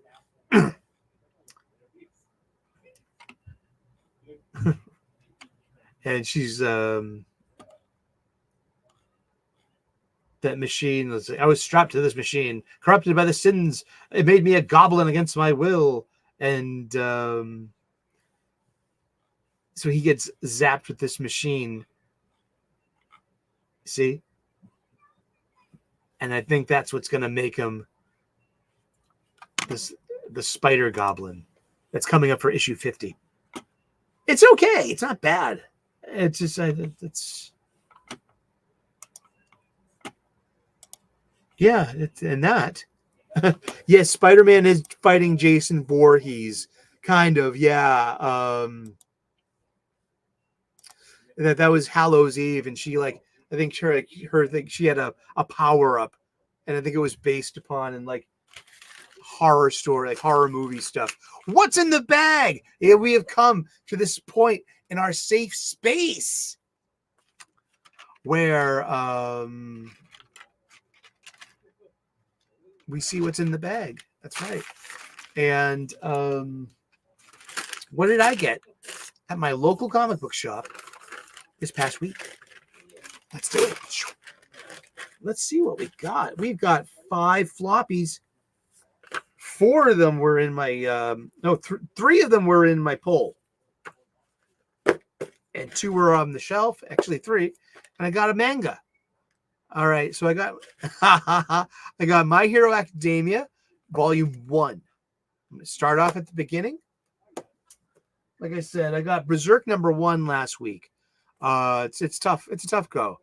That's how far I've gotten so far.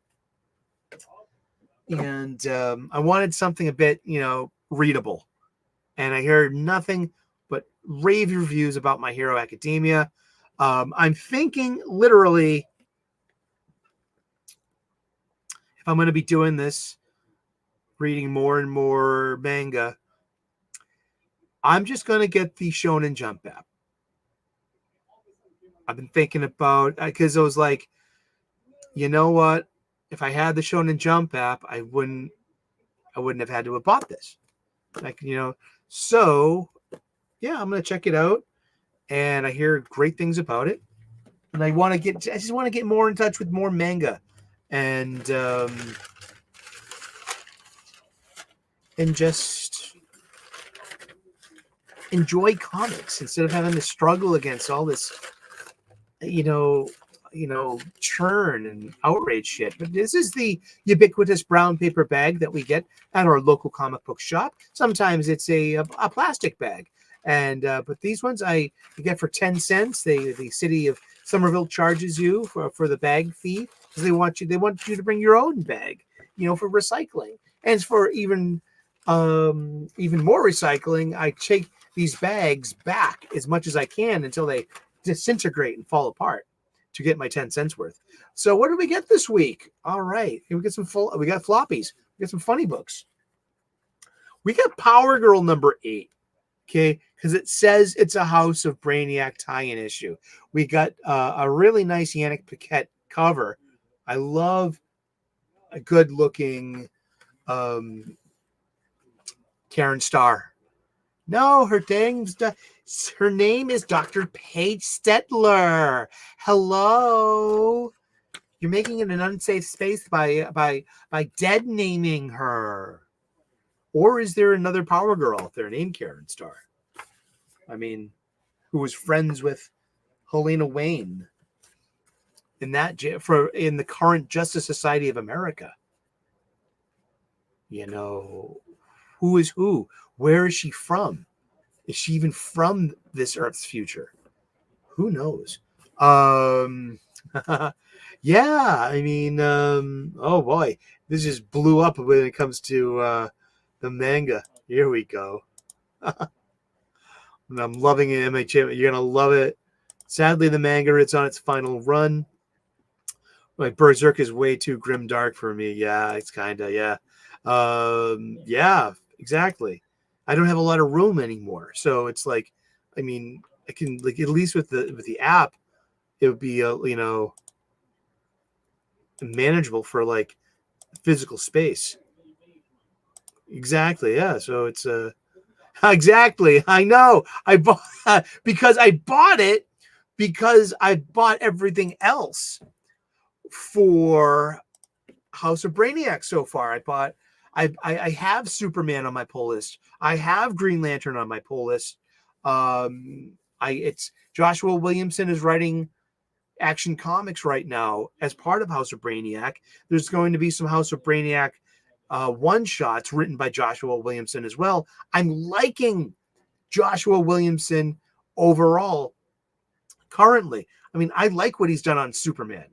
I mean, I just went and got and filled in all the issues I was missing. I had issue 1, and then I had 5 through 13, and I needed 2, 3, and 4 apparently in the 2003 annual.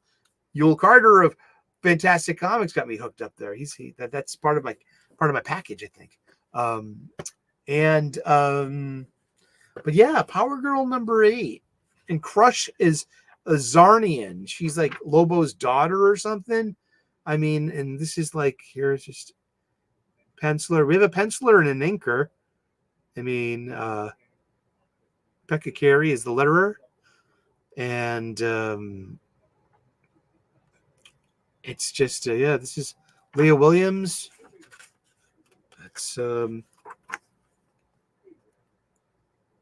just, yep, Power Girl and Cats, and her friend there, Lilith, and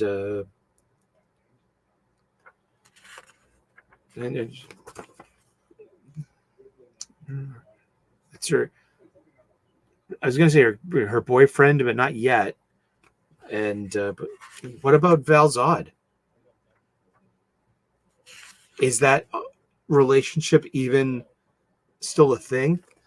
But yeah, I mean, just all these like lack of backgrounds and just like, I mean, just, I don't know, just, this just doesn't do it for me.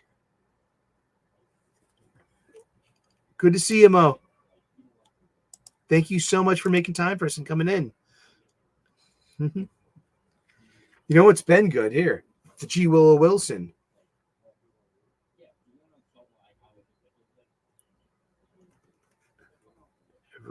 Yeah, huh? It's gonna be the death of Pamela Isley or something. But yeah, that's what like GLAAD Media award-winning series starts in May. I mean, like, yeah. Well, there you go. That's the things you need to have for your marketing, I guess. Because you have Brainiac robots and Zarnians falling from the sky over in House of Brainiac. And then Superman shows up. It's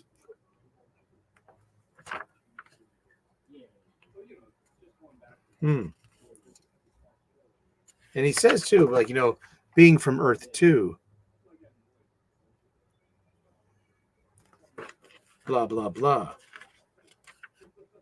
But it's a different. This is as much of a unique Power Girl, Kara Zor-El, Earth 2, than Alan Scott is, because both of these, I think both of them had their premiere in Doomsday Clock number 7 or 8 or Infinite Frontier number 1. And Pika Shades, have a good one. Thank you so much for dropping by. Having a good time. I do like this kind of like metropolis map of all the neighborhoods. That's pretty fun.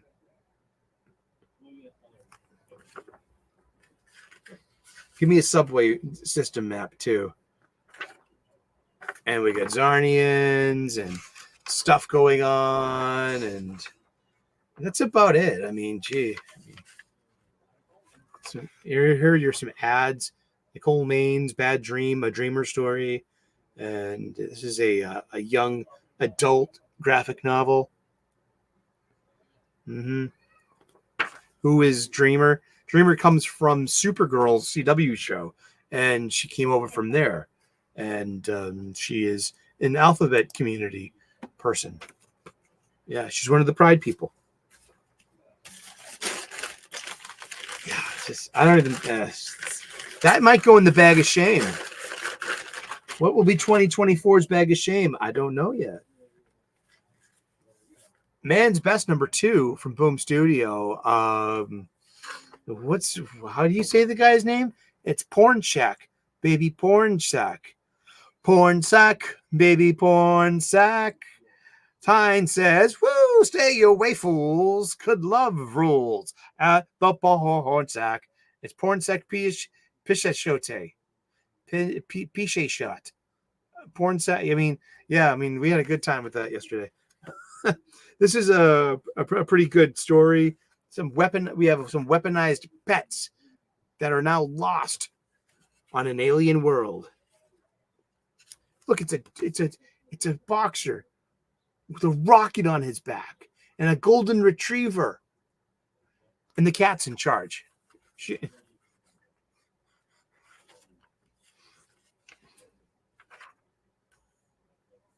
The cat's in charge. I like the art, and I like the characters, and I like the story. It's simple, and it's following in that trend of anthropomorphic animals, or even something that's straight up animals. Well, you know, the feral cats are a little anthropomorphized, especially when it comes to, you know, expressions and eyes in that kind of Don Bluth animation style, evocative of. But it's pretty fun. It's sci-fi. It's and it's an independent comic. It's got a nice, you know, cardstock cover, $4.99. Take a chance. Well, like, what are you reading for an indie? Like, what's your indie pick? We have Wolverine, issue 48. It's part 8 of the Sabretooth War. And it's just over the top, action scenes. It's kind of just, it has to loop into Fall of X, which is already over. Because we're on to Fall of the House of X now. Remember, all of these issues take place before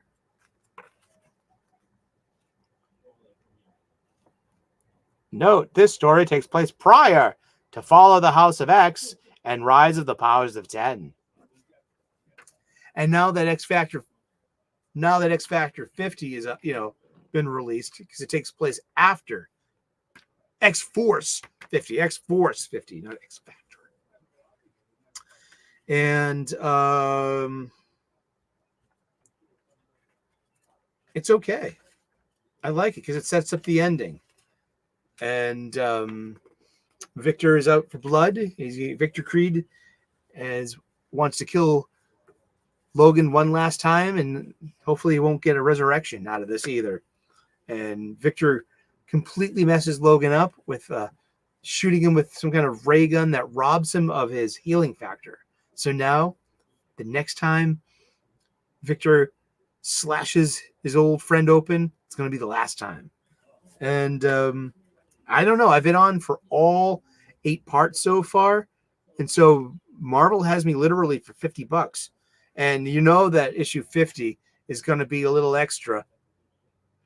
Yeah, right. No, huh? Oh, that's a good way to put it.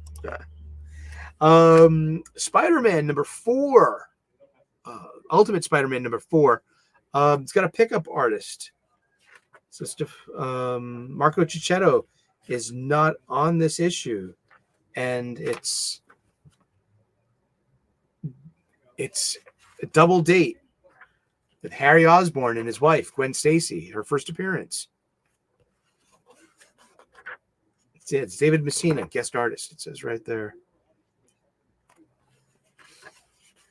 And look, it's the wedding special. It's the Price's Pride. So Voices and Pride were 2 different imprints. No, this is the crossover. Oh, crossovers. And so yeah, it's all eating, all talking. Look at this. This is a Spider-Man comic book, and nothing happens in this book. Nothing happens in this book. There's no action. There's no fucking action in this book. There is no action. And we got Uncle Ben who's babysitting, while the Parkers go out on a date. This is it. Yeah. This is the entire issue. This is it. That's Harry talking to Pete, fast friends, superheroes. They're gonna go in business together. Who knows? Gwen knows, of course. There we go. That's it. That's your issue of Ultimate Spider-Man number 4. Nothing happens. Nothing. As opposed to this book. It's Duke number 5 of 5 by Joshua Williamson. Great art by Tom Riley. This was really good. Cobra Commander's wrapping up in 2 weeks. We're going to get another duo of minis. We're going to have Destro by Dan Waters. We're going to have Scarlet by Kelly Thompson. We're going to find out how that goes when we get to it, isn't it? But Joshua Williamson had both Duke and Cobra Commander. Duke was just so fun. It's so good. It's look, Duke versus Destro. Ouch. That hurts. And so Destro leaves Duke to die fighting a battle android trooper, the Bat. That's true. And this is actually a really good story. We have Duke. He has an extraordinary incident. He has a crisis of faith. He's down on his luck.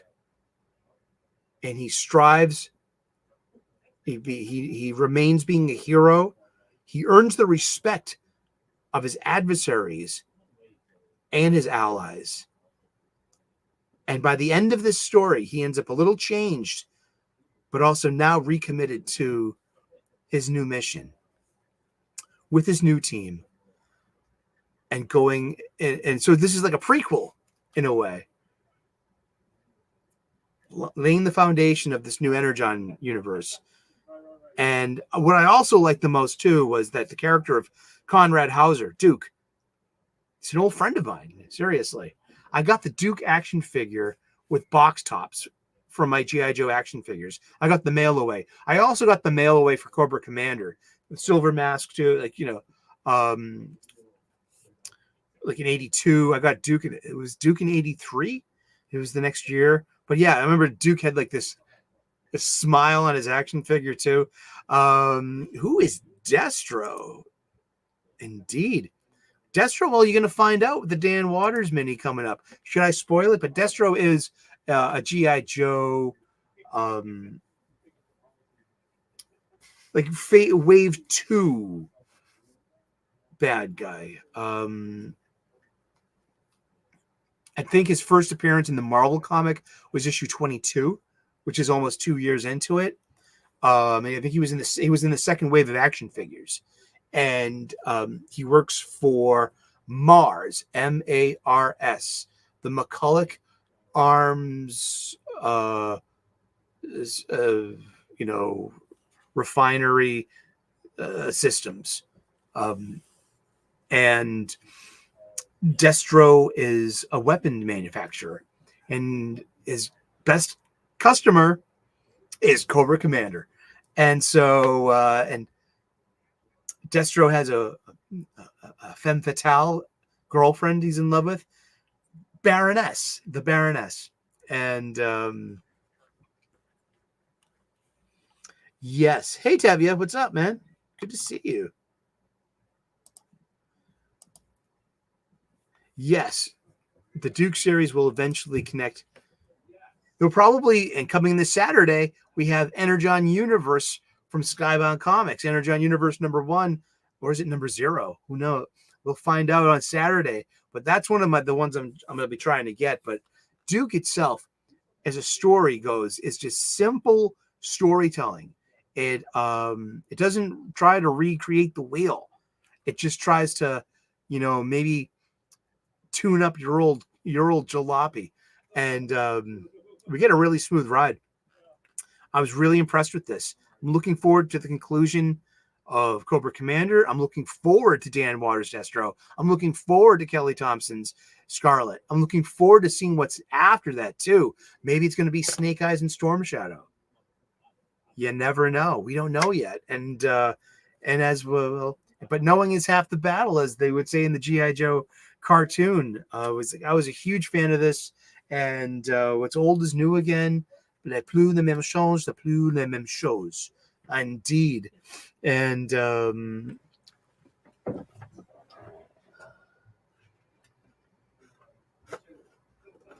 fall over. Lord Toth, this is my Baroness. This is my Kotobukiya Bushoujo, done in the anime style. She's got an alternate uniform. I could have got this with her classic black outfit and the red cobra. I could have got this as a Crimson Guard alternate as well. But I liked this color combo a lot. I don't know why. I really like the black traditional stuff. And I know I got a duster. So that's an intimate process. And it can't be done on camera. But this is great. I love this. I also got Mary Marvel.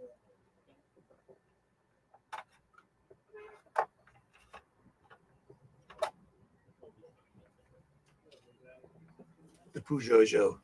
Yes, the Mary Marvel. And that same style, the same producers. Wicked cute.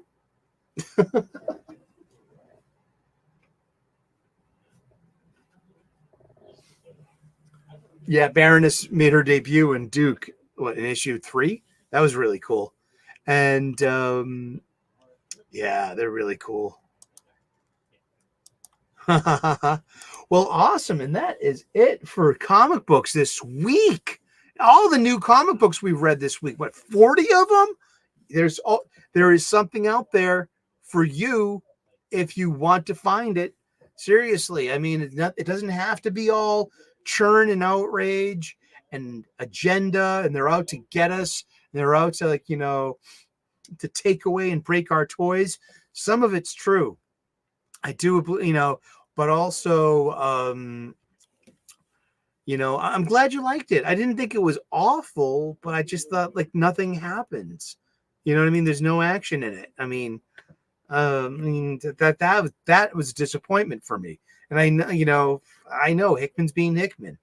But I didn't mind. There was more action in Amazing Spider-Man this week than there was in Ultimate Spider-Man. So, I like dumb, fun action. And I like Todd Knox pencils a lot in ASM this week, too. And, but yeah, that's about it. And if you're new to the channel, if you saw me on Wes's Thinking Criticals Comics Aficionados yesterday, well, welcome aboard. Please like and subscribe, smash that like button, turn on those notifications, ring that bell, and leave a comment. Be part of this comic book shop style conversation. We'll be back on Wednesday at 4 p.m. U.S. Eastern with the weeks and previews, plus a sneak peek at what's going to be available this coming Saturday. The first Saturday in May is free comic book day at your local comic book shop. Well, it's free to us. Do you know that the comic book shop, they pay for those? They're not even giveaways by the publishers. Literally, your comic book shop's paying for those and giving them to us as a thank you for coming in, and at least just coming in off the street and taking time out of your day to, like, hopefully want to be turned on to coming back again and buying more stuff. And I like buying stuff from my local comic book shops. I really do. I get my supplies there, my bags, my boards, my boxes. I bypass the online supply chain. I got enough stuff from them. I do. But we're part of this process too. We can help keep our local comic book shops open with patronage. That's the American way. The truth, justice, the American way. Small businesses, mom and pop shops, independent bookstores. We keep them open with our patronage and our foot traffic. We do. And it's great because, like, geez, just like last Wednesday, like, I'm at the checkout counter and there's this guy next to me, and I'm like, I love being like, I'm kind of fearless like that. I'm like, hey, what do you got? Let me see what you got. And he just shows me. He's got, like, issue 130 of Uncanny X-Men. He got from the back issues. He's got the issue of X Factor 12? Was it Follow the Mutants? The first appearance of Archangel. It's Warren as Archangel, and it went for $40. It was in great condition, and I'm like, dude, first appearance of Archangel, dude, sick pickup. And he's just all smiles, and it's like, go to your local comic book shop if you can, and talk to other fans and get into these comic book shop style conversations. And, like, I'm talking to the girl the gal at the shop, and I'm like, yeah, you saw I got Berserk last week. Well, this week I'm getting this. And then so she's like, well, try Demon Slayer and try this one and try that one. And I heard, and I'm like, yeah, I had to try. What was this, like, something about cooking in a dungeon, and it's like, well, you're a chef, you might like this, like cooking in a dungeon thing. And but yeah, I get great conversations with fellow geeks, and hopefully you've gotten your geek on. This is the geeky chill stream you've been looking for. We try to keep it positive as much as we can. All apologies to anyone I might offend with any of my from the hip, unfiltered, unedited, unscripted, jokes or anything. I don't believe in punching down or making fun of history, tragedy, or people. So just That's that. Thank you so very much for tuning in today. God bless. Namaste. Good luck. And we will see you again in those funny pages. Ciao. Bye-bye.